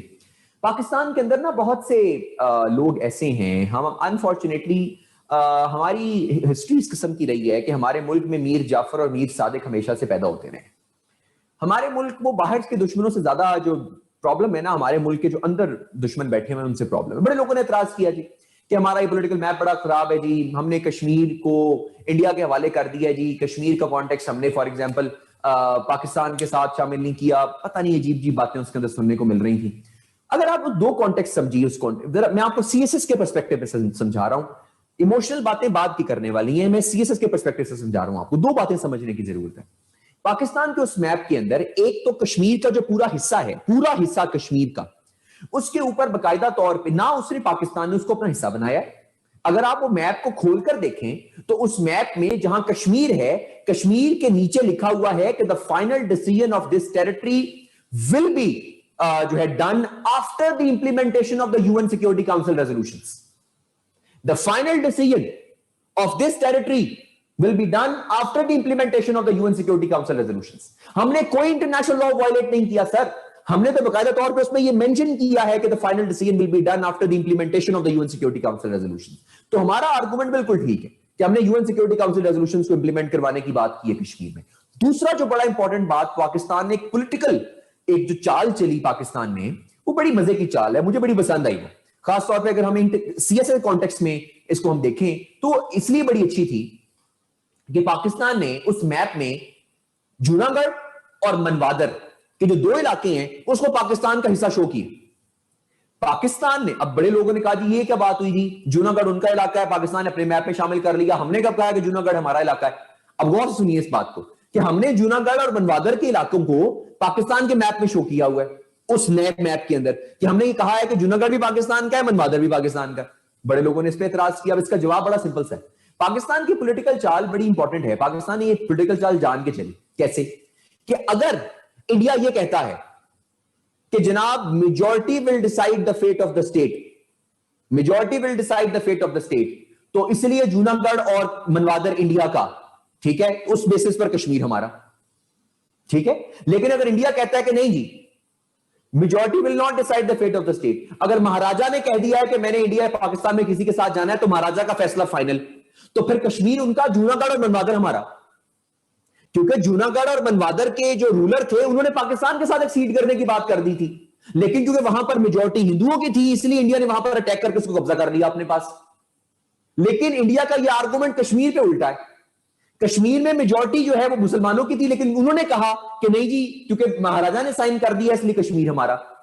तो ये पॉलिटिकल चाल है पाकिस्तान की कि जिसके अंदर पाकिस्तान इंटरनेशनल फोरम्स पर ये आर्गुमेंट दे सकता है कि अच्छा जी ये मैप है जी हमारा, ठीक है, दो मसले हैं जी, एक कश्मीर का, एक जूनागढ़ और मनवादर का। अच्छा जी क्या मसला है जी, फाइनल से किसकी है? फाइनल से लोगों की है, लोगों की फाइनल से कश्मीर हमारा। नहीं, फाइनल से जनाब रूलर की है, चलो जी मनवादर और जो है वो भी हमारा, जूनागढ़ भी हमारा। तो जो सवाल है हैदराबाद दक्कन, हैदराबाद दक्कन का मसला सिर्फ ये है कि जूनागढ़ और जो मनवादर के इलाके हैं ये सारे के सारे पाकिस्तान के बॉर्डर के साथ हैं। हैदराबाद दक्कन जो है वो बॉर्डर से बहुत दूर है, मतलब आप ये समझ लीजिए कि ये पाकिस्तान का बॉर्डर है। तो जूनागढ़ और मनवादर तो यहां पर मौजूद थे ना, यहां पर, तो हमने पाकिस्तान के बॉर्डर को ऐसे की बजाय ऐसे शो कर दिया अब, ठीक है। लेकिन जो वो है आपके पास हैदराबाद दक्कन, तो हैदराबाद दक्कन यहां पर मौजूद है और सिर्फ इतना सा इलाका है, छोटा सा। तो हमने बाकी बाउंड्री हम कवर नहीं ना कर सकते, वो इतना सा इलाका उसको हम कवर नहीं कर सकते पाकिस्तान के अंदर, इसलिए हमने उसको जो है वो ऐड नहीं किया इसके अंदर। हाँ अगर हम कर देते, इसको ऐड कर देते, तो ये हमारे पास एक बड़ा अच्छा जो है वो आ जाता, एक हमारे पास पॉलिटिकल मूव एक और बड़ी अच्छी हो जाती कि हमने जी हैदराबाद दक्कन को भी ऐड कर, लेकिन खैर छोड़ें, अगर उसको ऐड हमने नहीं भी किया तो जो मनवादर और जूनागढ़ को हमने ऐड कर दिया, तो ये बड़ी चीज इंपॉर्टेंट चीज है। इसको समझने में कॉन्टेक्स्ट क्या है कि पाकिस्तान ने क्यों किया है इसको ऐड, वो इसीलिए किया है क्योंकि मनवादर और जूनागढ़ के जो आपके पास रूलर्स थे उन्होंने पाकिस्तान के साथ एक्सीड करने की बात की थी और इंडिया ने उनकी बात को मानने से इनकार कर दिया था, क्योंकि उन्होंने कहा था कि majority will decide the fate of the state. तो मेजॉरिटी वहां पे हिंदू है इसलिए अब ये इंडिया का हिस्सा, लेकिन ये इंप्लीमेंटेशन कश्मीर के अंदर नहीं की इंडिया ने। ये इंडिया की डुअल पॉलिसी है जिसको पाकिस्तान ने काउंटर किया है सारे के सारे प्रॉब्लम। जी कहने से क्या होता है, देखिए प्रॉब्लम ये होती है, अंडरस्टैंडिंग करने की ये होती है युसरा, कुछ चीजें होती हैं वो पॉलिटिकल मूव्स होते हैं, और पॉलिटिकल मूव्स जो होते हैं वो आपने फॉर एग्जांपल सिर्फ और सिर्फ कभी कभार अगले को दिखाने के लिए होते हैं, अगले बंदे को कि हम इतनी आसानी से हार मानने वाले नहीं है, हमारे हर जगह पर आपका मुकाबला करेंगे। कहने से ये इंपॉर्टेंट चीजें ये होती हैं कि अब अगर आप जो उसकी बात कर लेते हो, एटॉमिक वेपन्स की बात कर रहे हैं, तो एटॉमिक वेपन्स जो होते हैं वो हमेशा सिर्फ डिटरेंस के लिए इस्तेमाल होते हैं, सिर्फ अगले को डर के लिए इस्तेमाल किए जाते हैं। उनका इस्तेमाल मुमकिन नहीं है, उनका इस्तेमाल इसलिए मुमकिन नहीं है क्योंकि उसकी जो आपके पास फिर उसका जो नुकसान होगा, उस नुकसान की जिम्मेदार भी फिर आप ही होंगे, क्योंकि फिर जो आपके पास एटॉमिक वेपन्स चलेंगे उन वेपन से सिर्फ इंडिया का नुकसान नहीं होगा, उन वेपन से आपका अपना नुकसान भी होगा, क्योंकि वो जो आपके पास जब वो फैलेगा न्यूक्लियर वेपन तो वो फिर आपके बॉर्डर को भी क्रॉस कर जाएगा, वो पूरी दुनिया को तबाह करेगा और पूरी दुनिया फिर आपको जो है इस्तेमाल करने से रोकेगी, पूरी दुनिया आपको इस्तेमाल नहीं कर पाएगी। तो कुछ पॉलिटिकल मूव्स होती हैं, फॉर एग्जांपल अब इंडिया पिछले साल से क्या पॉलिटिकल मूव कर रहा है, इंडिया पिछले साल से पॉलिटिकल मूव ये कर रहा है कि जब वो अपने नेशनल टीवी के ऊपर इंडिया का मौसम बताते हैं, वेदर सिचुएशन बताते हैं, तो वो गिलगित बल्तिस्तान की वेदर सिचुएशन भी बताते हैं, साथ आजाद कश्मीर की वेदर सिचुएशन भी बताते हैं। साथ वेदर सिचुएशन क्यों बताते हैं कि जी हमारा इलाका पाकिस्तान ने सिर्फ कब्जा किया हुआ है। अच्छा लोग फिर कहने से क्या होता है, वो कहने से बड़ा कुछ होता है, एटलीस्ट आप किसी को कहते हो, अपना हक कहना भी बड़ी बात होती है कि ये मेरा हक है, इसको फ्लैग पोस्टिंग कहते हैं कि ये फ्लैग पोस्ट है मेरा, कि मेरा हक है, ये मेरी जगह है, वो कहने बड़ी जरूरत होती है चीजें। तो जब आपने किसी के डुअल पॉलिसीज को समझाना होता है, किसी की डुअल पॉलिसीज को दुनिया के सामने रखना होता है, तो इस तरह के पॉलिटिकल मूव्स चलते हो, आप पॉलिटिकल चालें चलते हो इस तरह की। फॉर एग्जांपल आप इंडिया का कॉन्टेक्स्ट देख लो, इंडिया में जब भी इलेक्शंस आते हैं तो पाकिस्तान इंडिया के हालात खराब हो जाते हैं। क्यों खराब होते हैं? वो जानबूझ के खराब किए जाते हैं क्योंकि एंटी पाकिस्तान वोट पड़ता है बीजेपी को। आप किसी भी बीजेपी की लीडर की स्पीच उठाकर देख लो, किसी भी लीडर की, अमित शाह की, प्राइम मिनिस्टर मोदी की, अजीत डोभाल की, किसी की स्पीच उठाकर देख लो, आपको उसके अंदर ये चार लफ्ज सुनाई देंगे पूरी की पूरी तकरीर में, पाकिस्तान, आतंकवाद, भारत माता, देश। ये चार लफ्ज हैं जिनके इर्द गिर्द उनका पूरे का पूरा पॉलिटिकल जो नैरेटिव है मूव करता है। पाकिस्तान, आतंकवाद, भारत माता, देश, ये चार चीजें जिनके इर्द गिर्द सारा कुछ मूव करता है। उनकी सारी की सारी मूवमेंट इसी चीज के इर्द गिर्द चलती है। हमारे हालात उनके हालात ठीक रहेंगे, इलेक्शन के पास आके हालात खराब। ये पॉलिटिकल मूव्स होती हैं ताकि इलेक्शन के अंदर वोट लिया जा सके।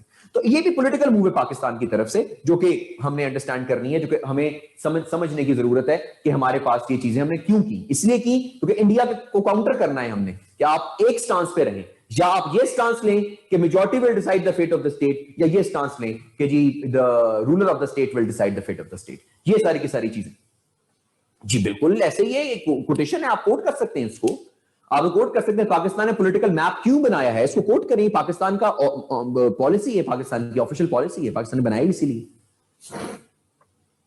India they should resolve it by, कौन ने, किसने कहा कि यूएन ने कहा कि बायलैटरली सॉल्व करें? Who said that? वहीद को जरा अनम्यूट करें। वहीद कहां पढ़ा आपने?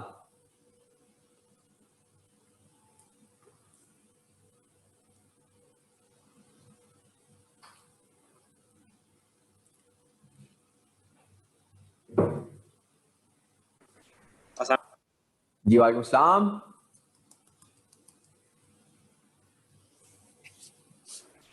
सर बेसिकली हमारी लास्ट क्लास के अंदर सर अली नकवी ने हमें बताया था कि यूएन ने ये स्टेट किया था कि बायलैटरल इशू है between the both states and they should resolve it by themselves.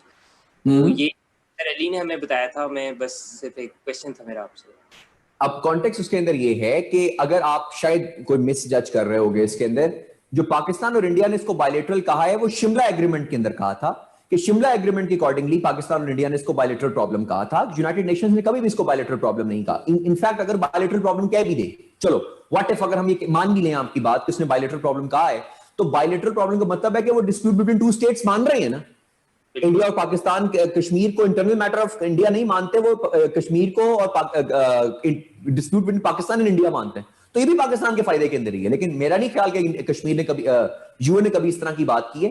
Pakistan और इंडिया ने शिमला एग्रीमेंट के अंदर 1972 के अंदर इसको बायलैटरल कहा था। उसके ऊपर मैं आपको लेकर चलता हूं, जब आपको 6 पॉइंट बताऊंगा ना मैं कि why India can not revoke the special status, तो उसको कॉन्टेक्स्ट के अंदर हम जो है वो अंडरस्टैंड करने की कोशिश करेंगे। क्लियर है? वही मैं उसको आपको उसके अंदर बताऊंगा। Thank you. अब ये हमारे पास ये वो पॉइंट था जिसको अंडरस्टैंड करने की जरूरत थी कि why India claims Kashmir, why Pakistan claims Kashmir, and why India's claim on Kashmir is absolutely wrong. अब चलते हैं नेक्स्ट पॉइंट के ऊपर, यूएन सिक्योरिटी काउंसिल रेजोल्यूशंस के ऊपर।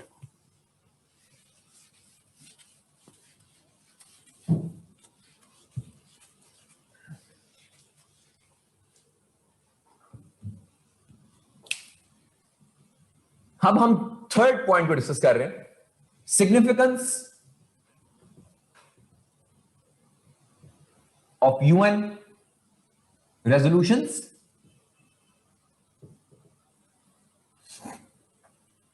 And criticism.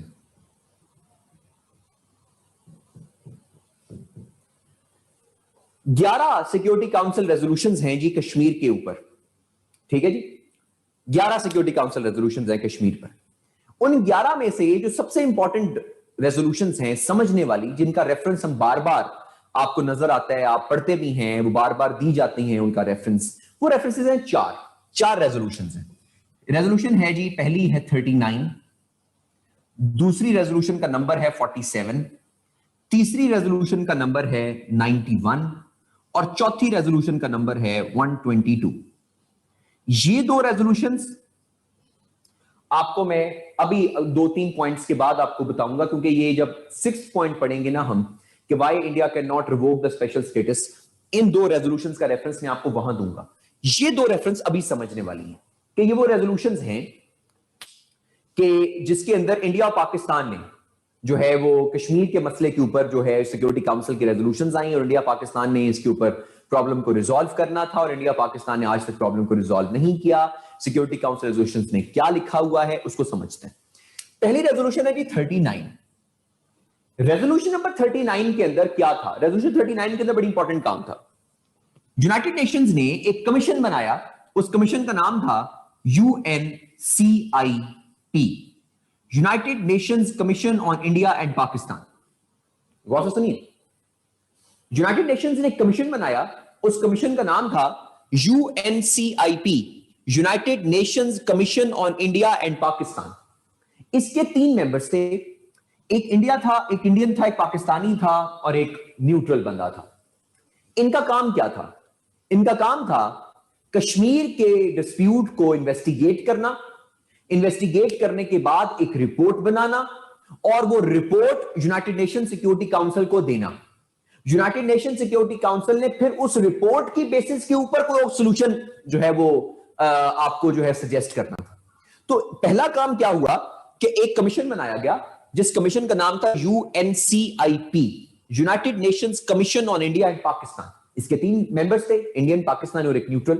इन्होंने कश्मीर के डिस्प्यूट को इन्वेस्टिगेट करना था। इन्वेस्टिगेट करने के बाद अपनी रिपोर्ट प्रेजेंट करनी थी सिक्योरिटी काउंसिल में। सिक्योरिटी काउंसिल ने फिर उस रिपोर्ट की बेसिस के ऊपर जो है वो एक सॉल्यूशन जो है वो प्रोवाइड करना था कश्मीर के ऊपर। अब ये कमीशन बन गया, अब ये कमीशन खत्म हो गया, अब ये कमीशन खत्म हो गया। इसकी जगह एक और जो है वो बॉडी बन गई है जो इंडिया और पाकिस्तान में इस वक्त मौजूद है। उस बॉडी का नाम है UNMOGIP। अगर आप कभी आपका चक्कर लगा हो इस्लामाबाद या कभी आपने डिप्लोमेटिक एनक्लेव आप कभी गए हो, तो डिप्लोमेटिक एनक्लेव में आपको बड़ी गाड़ियां नजर आएंगी जिनके पीछे UNMOGIP लिखा होगा। UNMOGIP इसका मतलब होता है United Nations military observation group for India and Pakistan. United Nations military observation group for India and Pakistan. ये अब बन गया है, अब आ गया है। यानी पहले जो UNCIP था वो सिर्फ सिक्योरिटी काउंसिल ने बनाया था कश्मीर डिस्प्यूट को इन्वेस्टिगेट करने के लिए, फिर उस बेसिस पर उन्हें एक सोल्यूशन देना था। उसके बाद MOGIP बन गया, UNMOGIP, United Nations military observation group for India and Pakistan, जो इस वक्त मौजूद है इंडिया में भी और पाकिस्तान में भी। और जो लाइन ऑफ कंट्रोल जो हमारे पास जो बॉर्डर है उसके ऊपर जो प्रॉब्लम्स चलती हैं वो उसको ऑब्जर्व करते हैं। ऑब्जर्व करने के बाद वो फिर रिपोर्ट प्रेजेंट करते हैं यूनाइटेड नेशंस में कि बॉर्डर के ऊपर ये चीजें चल रही हैं इंडिया और पाकिस्तान के दरमियान, तो उसको UNMOGIP कहते हैं। तो खैर रेजोल्यूशन 39 में क्या हुआ, UNCIP बना। UNCIP ने अपनी रिपोर्ट प्रेजेंट कर दी जनाब यूनाइटेड नेशन सिक्योरिटी काउंसिल में, और यूनाइटेड नेशन सिक्योरिटी काउंसिल ने उस रिपोर्ट की बेसिस के ऊपर एक रेजोल्यूशन प्रेजेंट की, एक रेजोल्यूशन पास की जिसमें उन्होंने एक सोल्यूशन दिया कश्मीर के डिस्प्यूट पर, और वो सोल्यूशन आज तक इंप्लीमेंट नहीं हो सका। कुछ लोग ये बात करते हैं कि रेजोल्यूशन नंबर 47 के अंदर पाकिस्तान के ऊपर ज्यादा बोझ डाला गया था और पाकिस्तान ने अपना काम नहीं किया, इंडिया पर कम बोझ डाला गया था, राइट। और कुछ लोग ये कहते हैं कि नहीं जी, दोनों के लिए विन विन सिचुएशन थी इंडिया और पाकिस्तान के लिए। Let us understand what was written in resolution 47। ये वो रेजोल्यूशन है जो जिसका आप बार बार जिक्र सुनते हैं कि यूएन की रेजोल्यूशन इंप्लीमेंट होनी चाहिए, यूएन की रेजोल्यूशन इंप्लीमेंट होनी चाहिए। तो वो कौन सी एक रेजोल्यूशन है जो सबसे इंपॉर्टेंट है? वो है रेजोल्यूशन नंबर 47। ये अप्रैल 1948 में आई थी, अप्रैल 1948 में, नंबर है इसका 47। अब इस रेजोल्यूशन में 3 पॉइंट फॉर्मूला दिया गया कश्मीर के प्रॉब्लम को रिजॉल्व करने के लिए। वो क्या था? Let us understand.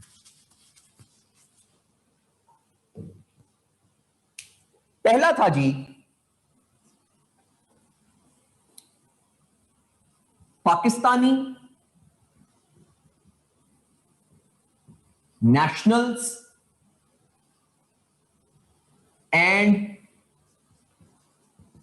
tribesmen shall retreat from Kashmir.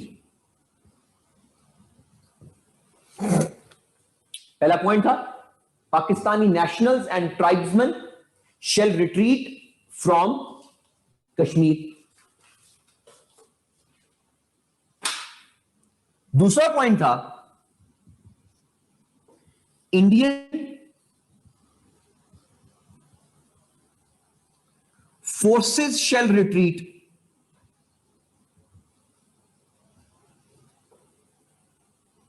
and they are allowed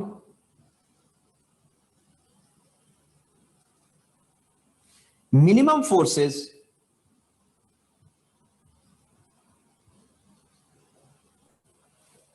they are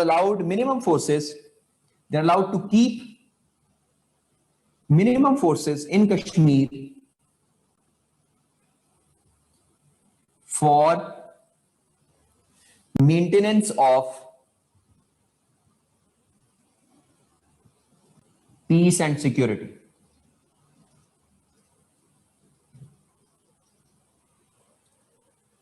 पहला पॉइंट है Pakistani nationals and tribesman shall retreat from Kashmir. जी, April 1948। Pakistani nationals and tribesman shall retreat from Kashmir. दूसरा पॉइंट था Indian forces shall retreat and they are allowed to keep minimum forces in Kashmir for maintenance of peace and security.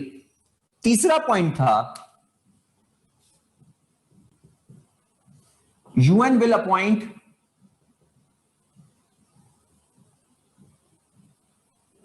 a plebiscite administrator. UN will appoint a plebiscite administrator to hold free and fair plebiscite. UN will appoint a plebiscite administrator to hold free and fair plebiscite in Kashmir for the people to decide whether to join Pakistan or India. तीसरा point था UN will appoint a plebiscite administrator to hold free and fair plebiscite for the people of Kashmir to decide whether to join Pakistan और India. ये 3 points थे जिसके ऊपर resolution number 47 जो है वो एग्जिस्ट करती है, जो कि अप्रैल 1948 के अंदर जो है वो आई थी। अब इस रेजोल्यूशन के अंदर हमारे पास जो कॉन्टेक्स्ट समझने वाला है, जो बड़ा इंपॉर्टेंट कॉन्टेक्स्ट समझने वाला है। अब लोग इस पे क्या आर्ग्यू करते हैं? पहला जो मैंने इतराज इसके ऊपर सुना, बड़े लोगों ने इस पे कहा कि जी सबसे पहले कहा गया था कि पाकिस्तानी फोर्सेस वहां से निकलेंगी, पाकिस्तानी फोर्सेस वहां से निकलेंगी, फिर कहा गया कि इंडिया की फोर्सेस वहां से निकलेंगी। अच्छा, उनके लिए बड़ा सादा सा जवाब, बड़ा अंडरस्टैंड करने के लिए। अब इसको कॉन्टेक्स्ट को समझ लीजिए। पाकिस्तान की स्टेट को कभी भी यूनाइटेड नेशंस ने कश्मीर में इन्वॉल्व नहीं कहा। पाकिस्तान एज अ स्टेट कभी भी कश्मीर में इन्वॉल्व नहीं कहा गया बाय द यूनाइटेड नेशंस। यानी यूनाइटेड नेशंस ने कभी यह नहीं कहा कि Pakistan as a state involve है। कुछ लोग अगर अपनी इंडिविजुअल बेसिस के ऊपर कोई काम करते हैं तो पाकिस्तान एज अ स्टेट कोई काम नहीं कर रहा। फॉर एग्जाम्पल, अगर एक बंदे ने कोई कत्ल कर दिया है तो क्या पाकिस्तान ने कत्ल किया है? नहीं जी, उसने तो इंडिविजुअल बेसिस के ऊपर वो काम किया। तो जो इंडिविजुअल की सजा है, जो इंडिविजुअल का काम है, वो स्टेट के साथ नहीं जोड़ा जा सकता। इसीलिए क्लियरली तौर पर United nation security council resolution number 47 में पहले पॉइंट में लिखा हुआ है पाकिस्तानी नेशनल्स एंड ट्राइब्समैन। ये कहीं नहीं लिखा हुआ कि Pakistani forces shall retreat. Pakistani nationals and tribesman यानी वो मुजाहिदीन, वो पाकिस्तान के लोग जो इंडिविजुअल बेसिस के ऊपर कश्मीर में चले गए हैं कश्मीर को आजाद करवाने के लिए, वो वहां से रिट्रीट हो। पाकिस्तान की फोर्सेस को नहीं कहा गया कि पाकिस्तान की फोर्सेस इंवॉल्व हैं या Pakistan as a state involve है कश्मीर के अंदर। लेकिन दूसरी तरफ देखें तो लिखा गया है इंडियन फोर्सेस शैल रिट्रीट, कि इंडिया अपनी फोर्स को वापस बुलाएगा वहां से। And they were allowed minimum forces to be kept in Kashmir for the maintenance of peace and security. उन्होंने कहा कि जी जो इंडिया कहता है कि देखिए जी हमारी को 8 लाख फौज जो है वहां पर कश्मीर में मौजूद है, ये 8 लाख फौज जो है थोड़ी सी फौज हमारी, ये हमें सिक्योरिटी काउंसिल ने खुद कहा था कि जी आप थोड़ी सी फौज रख सकते हैं for the maintenance of peace and security. तो हमने कोई 8 लाख 8.5 लाख फौज रखी हुई है कश्मीर के अंदर, क्योंकि उन्होंने कहा था कि you can have minimum forces. अब मिनिमम फोर्सेस का मतलब ये है कि मिनिमम फोर्सेस का यार्डस्टिक कोई नहीं होता, कि मिनिमम कोई यार्डस्टिक नहीं है किसी चीज का, कि मिनिमम क्या है, मिनिमम कुछ भी हो सकता है, किसी का मिनिमम हो सकता है आपका मैक्सिमम हो, क्योंकि हर एक का मिनिमम और मैक्सिमम के जो आपके पास यार्डस्टिक होता है वो डिफरेंट हो सकता है। तो इंडिया का क्या कॉन्टेक्स्ट आया? इंडिया कहता है कि जी हमारी फोर्सेस को रिट्रीट करने की बात तो की गई, लेकिन हमें मिनिमम फोर्सेस रखने की परमिशन मिल गई इंडिया के अंदर। पाकिस्तान का आर्गुमेंट इसके ऊपर क्या है? पाकिस्तान का आर्गुमेंट ये है इसके ऊपर कि देखिए जी हमें एज अ स्टेट इन्वॉल्व नहीं कहा गया, हम एज अ स्टेट इन्वॉल्व नहीं थे। अगर हमारे बिहाफ के ऊपर कोई बंदा चला जाए इंडिविजुअल बेसिस पर और इंडिविजुअल बेसिस पर जाकर वहां पर अटैक कर दे और वहां पे आजादी के लिए काम करना शुरू कर दे, तो हमने एज अ स्टेट नहीं उसको कुछ कहा, वो इंडिविजुअल बेसिस के ऊपर गया, Pakistan as a state involve नहीं है इसके अंदर। और तीसरा पॉइंट था, UN will appoint a plebiscite administrator to hold free and fair plebiscite in Kashmir for the people of Kashmir to decide whether to join Pakistan और इंडिया। अब इस तीसरे पॉइंट को जरा कॉन्टेक्स्ट को समझ लीजिए, ये बड़ा इंपॉर्टेंट कॉन्टेक्स्ट है, इसको क्रिटिसिज्म भी समझ लीजिए और ये सारे का सारा सिनेरियो हम इसके अंदर समझते हैं। जरा अंडरस्टैंड कीजिए थर्ड पॉइंट को। थर्ड पॉइंट के अंदर ये लिखा हुआ है कि united nations will appoint a plebiscite administrator who will hold free and fair plebiscite for the people of Kashmir whether to join Pakistan और इंडिया। यानी कि यूनाइटेड नेशंस ने इंडिपेंडेंट कश्मीर का ऑप्शन रिजेक्ट कर दिया। There can not be independent Kashmir, there can not be. क्यों? क्योंकि resolution number 47 में अगर प्लेबिसाइट के जरिए आपने कश्मीर को आजाद करवाना है तो प्लेबिसाइट के जरिए उनको यह डिसाइड करना पड़ेगा कि वेदर टू ज्वाइन पाकिस्तान और इंडिया। थर्ड ऑप्शन नहीं है कश्मीरियों के पास प्लेबिसाइट के जरिए। अब क्रिटिसिज्म भी है कि भाई everyone has a right to be independent, तो आपने इंडिपेंडेंट कश्मीर का ऑप्शन क्यों नहीं दिया? ये पहला क्रिटिसिज्म है इस पूरे के पूरी रेजोल्यूशन के ऊपर। लेकिन प्रॉब्लम कहां है? प्रॉब्लम यह है कि जो रेफरेंडम होता है या प्लेबिसाइट होता है उसमें यस और नो आंसर होता है। अगर आपको याद हो, आपने कभी पढ़ा हो, जो मुशर्रफ साहब ने प्लेबिसाइट करवाया था जो है 2001 के अंदर, प्लेबिसाइट उनका हुआ था 2001-2002 के अंदर प्लेबिसाइट उन्होंने किया था। उसमें यस और नो का ऑप्शन होता है, जिस तरह ब्रेक्जिट का ऑप्शन था। ब्रेक्जिट में जब ब्रेक्जिट के लिए रेफरेंडम हुआ था, यस और नो था। आप जाना चाहते हैं कश्मीर यूएन को छोड़, सॉरी ईयू को छोड़ के जाना चाहते हैं, तो आप यस कर दें, नो कर दें। So do you believe that UK should remain part of EU? Yes or no? हाँ जी, जो yes कहेगा इसका मतलब है कि EU के अंदर रहे, जो no कहेगा वो EU से निकल जाएगा। सेम इसी तरह कश्मीर का कॉन्टेक्स्ट भी है कि आप इंडिया के साथ रहना चाहते हैं, yes और no। अगर वो कहेंगे जी no, ऑटोमेटिकली पाकिस्तान। अगर वो कहेंगे yes, तो ऑटोमेटिकली इंडिया। इंडिपेंडेंट कश्मीर का ऑप्शन ही कोई नहीं है इसके अंदर। तो ये पहला क्रिटिसिज्म इसके ऊपर एग्जिस्ट करता है कि जिसमें इंडिपेंडेंट का ऑप्शन जो है कश्मीर को उन्हें नहीं दिया गया, वो इंडिया पाकिस्तान को करना था कि या उन्होंने इंडिया जाना है या पाकिस्तान जाना है। ये पहला क्रिटिसिज्म रेजोल्यूशन नंबर 47 के ऊपर आता है। दूसरा क्रिटिसिज्म क्या आता है इसके ऊपर?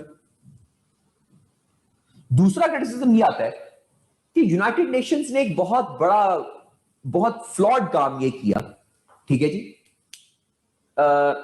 नहीं आप इसको इन पॉइंट को एग्जांपल के तौर पे नहीं दे सकते। कोई एग्जांपल हमने, फॉर एग्जांपल किसी स्टेट के ऑर्गन का नाम नहीं लिखना हमने, या किसी फॉर एग्जांपल हमने किसी इदारे का नाम नहीं लिखना, या हमने किसी ऑर्गेनाइजेशन का नाम नहीं लिखना। हमने बात करनी है कि यूनाइटेड नेशंस ने कहा था Pakistani national and tribesman.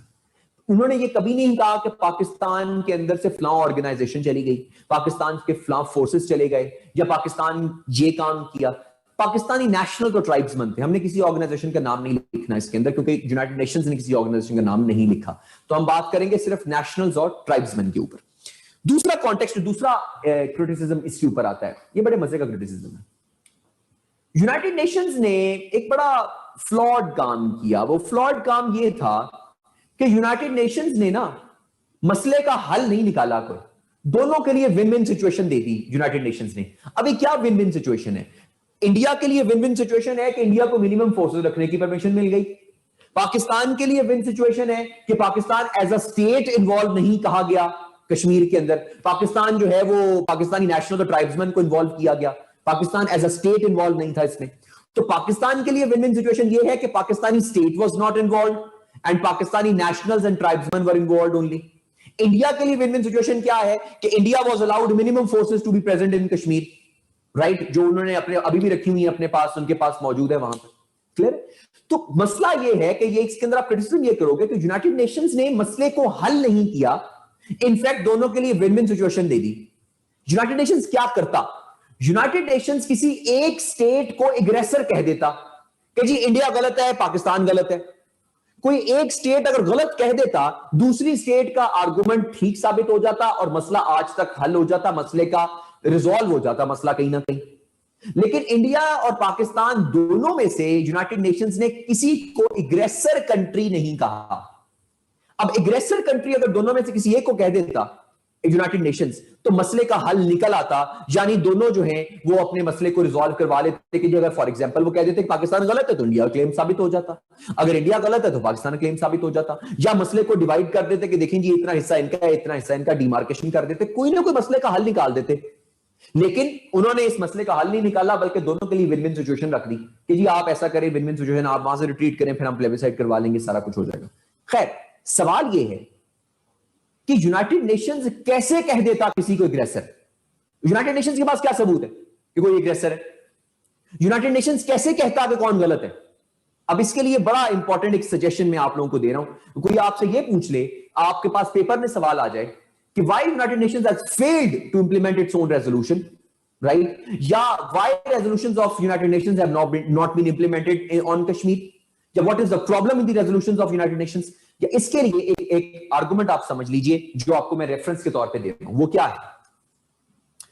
ICJ statute, ICJ statute, इसको आप स्टैट्यूट भी पढ़ सकते हैं, स्टैट्यूट भी पढ़ लें, जो भी आपको मतलब आपने इस्तेमाल करना है वर्ड इस्तेमाल कर लें, स्टैट्यूट या स्टैट्यूट। क्योंकि कुछ लोग होते हैं ना, कुछ होते हैं मल्टी नेशनल्स वाले और हमारे जैसे होते हैं जरा मल्टी नेशनल्स वाले, कुछ होते हैं जरा इंटाई पाकिस्तानी, कुछ होते हैं जरा एंटी पाकिस्तानी, कुछ होते हैं सेमीफाइनल्स, कुछ होते हैं सेमीफाइनल्स। तो कुछ मतलब इस तरह की बातें जो है, अगर आपको जो भी स्टैट्यूट जो भी आप लोगों ने पढ़ना है, इसको आपको पढ़ सकते हैं। तो आईसीजे स्टैट्यूट का जो आर्टिकल 65 है, आईसीजे स्टैट्यूट का जो आर्टिकल 65 है, वो बेसिकली ऑप्शन देता है यूनाइटेड नेशंस को कि यूनाइटेड नेशंस का कोई भी organ international Court of justice से किसी भी मसले पर एडवाइजरी ओपिनियन ले सकता है। फिर सुनिए, आर्टिकल 65 ऑफ आईसीजे स्टैट्यूट ये ऑप्शन देता है यूनाइटेड नेशंस के किसी भी ऑर्गन को कि वो इंटरनेशनल कोर्ट ऑफ जस्टिस से किसी भी मसले पर एडवाइजरी ओपिनियन ले सकता है। क्लियर हो गया?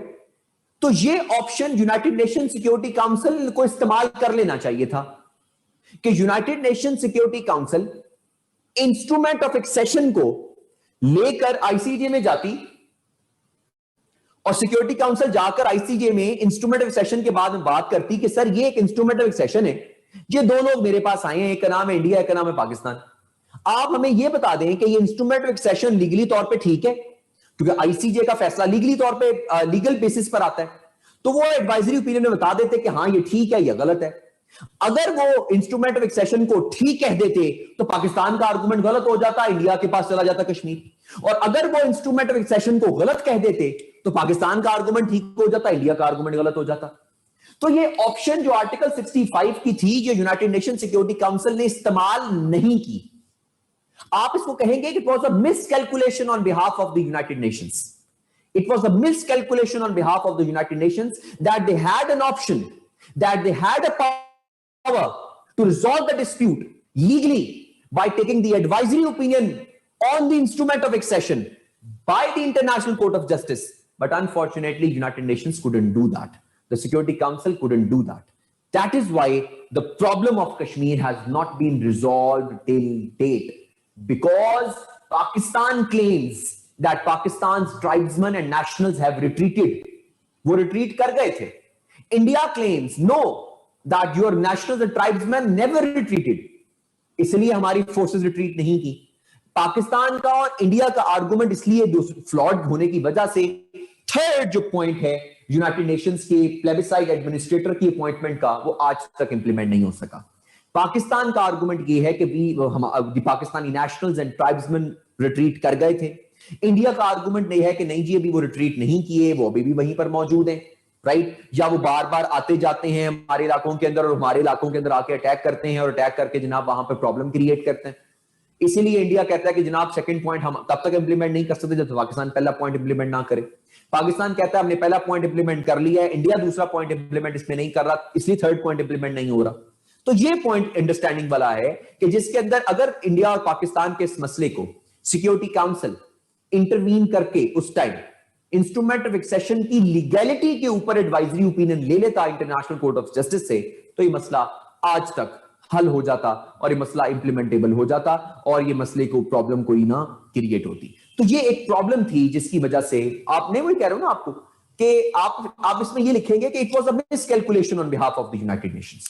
मिसकैलकुलेशन, फॉर एग्जांपल आपके पास कभी कभार ऐसा होता है कि आपके पास एक मसला आता है रिजॉल्व होने के लिए, आप उस मसले को रिजॉल्व करवाते हो, लेकिन रिजॉल्व करवाने के बाद कुछ ऐसी पावर भी होती है, आपके पास कोई ऐसा तरीका भी होता है जिसके जरिए आप रिजॉल्व करवा लो, लेकिन खुद उस टाइम आपके वो जहन में नहीं आता, या फॉर एग्जांपल उस टाइम आप उसको इस्तेमाल नहीं करते, आप कहते हो कि नहीं यार ये मसला इस तरह भी हल हो सकता है, इसको इस्तेमाल करने की जरूरत नहीं है, लेकिन वो आपकी मिसकैलकुलेशन होती है क्योंकि वो मसला उस तरह हल नहीं होता और उस तरह ही हल हो सकता है जिस तरह आप पहले सोच रहे थे। इसी तरह की सिचुएशन कि यूनाइटेड नेशन सिक्योरिटी काउंसिल ने ये रियलाइज किया कि इंटरनेशनल कोर्ट ऑफ जस्टिस में जाने की जरूरत ही नहीं है, मसला खुद ही रिजॉल्व हो जाएगा, राइट? लेकिन अनफॉर्चुनेटली इंडिया और पाकिस्तान का मसला आज तक रिजॉल्व नहीं हो सका because India and Pakistan both countries were not being declared as aggressor countries. तो दोनों में से एग्रेसर कोई नहीं था, दोनों के लिए विन विन सिचुएशन थी, इसलिए दोनों आज तक उसको इंप्लीमेंट नहीं कर सके। सवाल ये आता है क्या सिक्योरिटी काउंसिल अब जा सकता है इस मसले को लेकर आईसीजे में? नहीं, क्योंकि जो अगर एक रेजोल्यूशन एक दफा पास हो जाती है, अगर वो आ जाती है तो उसको अमेंड नहीं किया जा सकता उस रेजोल्यूशन को, नई रेजोल्यूशन ही आएगी उसके ऊपर, पुरानी रेजोल्यूशन को अमेंड नहीं किया जा सकता। तो India can united nation security council can not take the previous resolution number 47 to the united nations को लेकर नहीं जा सकते। तो ये हमारे पास अल्टीमेटली प्रॉब्लम एग्जिस्ट करता है। ठीक हो गया जी? नहीं, अब नहीं हो सकता, अब नहीं हो सकता, वो अब जा नहीं सकता उसके अंदर। ऑपरेशन जिब्राल्टर ये वही था ऑपरेशन जिब्राल्टर जो पाकिस्तान ने इंटरवीन किया था इसके अंदर पाकिस्तानी नेशनल्स और ट्राइब्समैन जो थे, पाकिस्तानी मुजाहिदीन जो थे, वो वहां पर मूव कर गए थे, वहां पर इंटरवीन कर गए थे इंडिया के अंदर, इंडियन टेरिटरी के अंदर। फॉर एग्जांपल कश्मीर टेरिटरी जो उस वक्त इंडिया ने उसको अपने पास अपने कब्जे में रखा हुआ था, तो पाकिस्तानी नेशनल ट्राइब्समैन वहां पर रिट्रीट कर गए थे, और सॉरी वहां पर इंटरवीन कर गए थे, तो इंटरवीन करके उन्होंने वहां पर अटैक कर दिया था। तो ये सारे का सारा जो है इसको हम ऑपरेशन जिब्राल्टर भी कहते हैं। खैर उसको आप उस कॉन्टेक्स्ट में मत जाइए क्योंकि हमारा उसके अंदर हमारा कॉन्टेक्स्ट इसमें इस्तेमाल नहीं होता। एक हमारे पास ऑपरेशन जिब्राल्टर 65 का भी है, एक हमारे पास 48 का भी है। जो 65 का ऑपरेशन जिब्राल्टर है वो डिफरेंट है, वो उसका कॉन्टेक्स्ट कश्मीर के साथ नहीं है, वो डिफरेंट कॉन्टेक्स्ट के अंदर है। लेकिन जो 48 के अंदर था वो हमारे पास डिफरेंट था, जिसके अंदर हमारे पास वो भी ऑपरेशन जिब्राल्टर ही कहलाया जाता है, जिसके अंदर हम जो है इंटरवीन कर गए थे, पाकिस्तानी नेशनल्स और ट्राइब्स में इंटरवीन कर गए थे अपनी बेसिस के ऊपर, अपने बिहाफ के ऊपर। State of Pakistan as a state या पाकिस्तानी फोर्सेज उसके अंदर इन्वॉल्व नहीं थी। यस, वो फेल हो गए थे, लेकिन यह कि वो एक प्रॉब्लम ये है कि वो इंटरवीन कर गए थे उसके अंदर, तो उस सिनेरियो के अंदर छोड़ दें कि वो क्या चीज थी। खैर छोड़ दीजिए उसको। जी वो 65 की वॉर ऑपरेशन जिब्राल्टर अलग है, ये 48 वाला अलग था जी। Pakistan as a state involved in operation Gibraltar, Indian claim is not right. नहीं, वो 65 है, वो 65 का ऑपरेशन जिब्राल्टर है जिसको इंडिया क्लेम करता है। पाकिस्तान जो 48 वाली बात करता है, क्योंकि ये 48 की रेजोल्यूशन है, 65 की रेजोल्यूशन नहीं है। ठीक है जी। अच्छा जी, और इसके अलावा revolutions are linked with the Kashmir issue. जी हाँ, 48 वाला भी था और 65 वाला भी था, लेकिन 65 वाला डायरेक्टली कश्मीर के रिलेटेड नहीं था क्योंकि वो पाकिस्तान के अंदर इंटरवीन कर गए थे इस इलाके से, लाहौर वाले इलाके से और बाकी इलाकों से, तो उसके बदले के अंदर हमने इंटरवीन किया था उस सारे सिनेरियो के अंदर। लेकिन जो 48 वाला था उसके अंदर तो पाकिस्तानी नेशनल और ट्राइब्समैन बकायदा तौर पे कश्मीर के अंदर इंटरवीन कर गए थे ना, वो इंडिया में इंटरवीन नहीं किया था, वो कश्मीर में किया था। लेकिन यहां पर हम जो है वो इंडिया के अंदर इंटरवीन कर गए थे 65 के अंदर। वो डिफरेंट है, दो डिफरेंट है। आउटकम ऑफ यूएनसीआईपी रिपोर्ट, जी वही तो कह रहा हूं, ये यूएनसीआईपी की रिपोर्ट की बेसिस के ऊपर ही तो 47 की रेजोल्यूशन आई थी। जो 47 रेजोल्यूशन है वो इसी बेसिस पर, ये 39 जो आपके पास के ऊपर जो यूएनसीआईपी बना था, उन्होंने जो रिपोर्ट दी थी उस रिपोर्ट की बेसिस पर तो रेजोल्यूशन नंबर 47 आई थी। आरिफ, तो रेजोल्यूशन 47 जो आई है, ये आई है बेसिकली 39 की रिपोर्ट की बेसिस के ऊपर। ठीक है, ये रिपोर्ट आई, उसके बेसिस पर 47 रेजोल्यूशन आ गई, जिसके ऊपर उन्होंने ये सोल्यूशन प्रेजेंट कर दिया कि ये सारी की सारी जो है इसके ऊपर इंप्लीमेंट होगी और सारी की सारी चीजें इसमें ऐड होंगी। खैर, अब सवाल ये है कि इंप्लीमेंट नहीं हुई। जी बिल्कुल इसमें इंप्लीमेंट नहीं हुई। क्यों इंप्लीमेंट नहीं हुई इसके अंदर? उसकी रीजन ये है कि ये विन विन सिचुएशन है दोनों के लिए। दोनों में से किसी को एग्रेसर कंट्री नहीं कहा गया, Pakistan as a state involve नहीं हुआ, इंडिया को थोड़ी सी फोर्सेस रखने की परमिशन मिल गई। ये पहली बात। दूसरी बात, इसके अंदर किसी स्टेट को अगर एग्रेसर कंट्री कह दिया जाता तो दोनों के लिए मसला हल हो जाता। एग्रेसर कंट्री कैसे कह दिया जाता? Article 65 of the ICJ statute option देता है यूनाइटेड नेशंस के जो है ऑर्गन्स को, कि वो जो ऑर्गन्स जो है यूनाइटेड नेशंस के, वो इंटरनेशनल कोर्ट ऑफ जस्टिस में अपने किसी भी लीगल मसले को ले जाकर एडवाइजरी ओपिनियन ले सकते हैं। तो अगर सिक्योरिटी काउंसिल वहां से एडवाइजरी ओपिनियन ले लेता, जो कि उनकी मिसकैलकुलेशन थी, जो उन्होंने नहीं ली, अगर वो वहां से एडवाइजरी ओपिनियन ले लेता, मसला हल हो जाता। और मसले में से होता क्या कि वो जो है इंस्ट्रूमेंट ऑफ एक्सेशन की लीगैलिटी के बारे में पता कर लेते। अगर इंस्ट्रूमेंट ऑफ एक्सेशन लीगली तौर पर ठीक होता तो इंडिया का क्लेम ठीक होता, पाकिस्तान गलत साबित हो जाता। अगर इंस्ट्रूमेंट ऑफ एक्सेशन लीगली तौर पर गलत होता, इंडिया का क्लेम ठीक साबित हो जाता, पाकिस्तान का क्लेम ठीक साबित होता, इंडिया गलत साबित हो जाता और पाकिस्तान को मिल जाता कश्मीर, या वो डिवाइड कर देते कश्मीर के एरिया को। तो खैर, this is a miscalculation, this is a step that was not taken by the security council unfortunately, जो कि उन्होंने नहीं किया, जिसकी वजह से मसला आज तक रिजॉल्व नहीं हो सका। इंडिया क्लेम करता है कि पाकिस्तानी नेशनल्स और ट्राइब्समैन रिट्रीट नहीं किए, पाकिस्तान क्लेम करता है कि पाकिस्तानी नेशनल्स और ट्राइब्समैन रिट्रीट कर गए थे, इंडिया की फोर्सेस रिट्रीट नहीं की। उसके अंदर से इंडिया की फोर्सेस रिट्रीट नहीं की, इसीलिए जो है यूएन ने अपना प्लेबिसाइट जो है वो एडमिनिस्ट्रेटर अपॉइंट नहीं किया। अपॉइंट ना होने की वजह से अभी तक प्लेबिसाइट वहां पर नहीं हो सका। तो ये हमारे पास पूरे का पूरा कॉन्टेक्स्ट है, जिसके अंदर हम अंडरस्टैंड करते हैं कि जनाब ये प्रॉब्लम इंप्लीमेंट क्यों नहीं हो सकी, क्या सारे के सारा प्रॉब्लम था। ठीक है जी। अब रेजोल्यूशन नहीं पास कर सकते unless and until resolution present होती है। वो ये नहीं होता कि सिक्योरिटी काउंसिल खुद ही रेजोल्यूशन पास कर दे। Someone has to raise a question, someone has to debate on it, and when you debate on it then you pass a resolution. तो रेजोल्यूशन पास करने के लिए क्वेश्चन को रेज करना पड़ता है सिक्योरिटी काउंसिल के अंदर। तो आप सिक्योरिटी काउंसिल में क्वेश्चन को रेज करते हो, फिर उस पर रेजोल्यूशन पास होती है, फिर सारी की सारी चीजें आती हैं। इस तरह नहीं हो सकता कि सिक्योरिटी काउंसिल खुद ही उस पर कोई रेजोल्यूशन इंप्लीमेंट कर दे, खुद ही रेजोल्यूशन पास कर दे। उसके लिए क्वेश्चन आएगा, टॉपिक डिस्कशन होगी, तो ही उसके ऊपर रेजोल्यूशन पास होगी ना। तो 50 इयर्स के बाद 2019 में 50 साल के बाद कश्मीर का मसला सिक्योरिटी काउंसिल में दोबारा डिस्कस हुआ है। 50 साल के बाद दोबारा डिस्कस हुआ है। इसका मतलब है कि सिक्योरिटी काउंसिल में अब दोबारा हलचल हो रही है कश्मीर के बारे में, दोबारा बात स्टार्ट हो गई है कश्मीर के बारे में। पहले लास्ट 50 इयर्स मतलब 2019 से 50 साल पहले तक कश्मीर का मसला सिक्योरिटी काउंसिल में डिस्कस ही नहीं हुआ था कभी भी। तो अब आफ्टर 50 इयर्स जो है in August 2019 the problem of Kashmir has been again discussed in the Security Council. That means the Security Council is now again coming back to the forum, coming back to the जो है वो main idea of discussing Kashmir dispute. तो इंशाल्लाह ये कुछ अरसे के अंदर रेजोल्यूशन भी आ जाएगी और रेजोल्यूशन इंप्लीमेंट भी इंशाल्लाह हो जाएंगे। ठीक है जी, 50 साल के बाद सारा कुछ जो है वो आया। ठीक है जी। हर वो जो है वो आपको सॉल्यूशंस फॉर कश्मीर में बताऊंगा ना मैं, सॉल्यूशंस क्या जो हैं डिस्कस होंगे इंशाल्लाह। वो ऑप्शंस फॉर पाकिस्तान में भी बताऊंगा and other solutions for Kashmir में भी आपको बताऊंगा। ये चीजें हम इंशाल्लाह उसके अंदर कवर करेंगे। 2 से 3 मिनट की ब्रेक लेते हैं ताकि आप लोग जो है इसको जरा थोड़ी सी चीजों को हल्का सा रिवाइज कर लें, जो पढ़ लें 2-3 चीजों को। उसके बाद हम आते हैं करंट सिनेरियो के ऊपर कि ये स्पेशल स्टेटस था क्या और स्पेशल स्टेटस जो है इसके ऊपर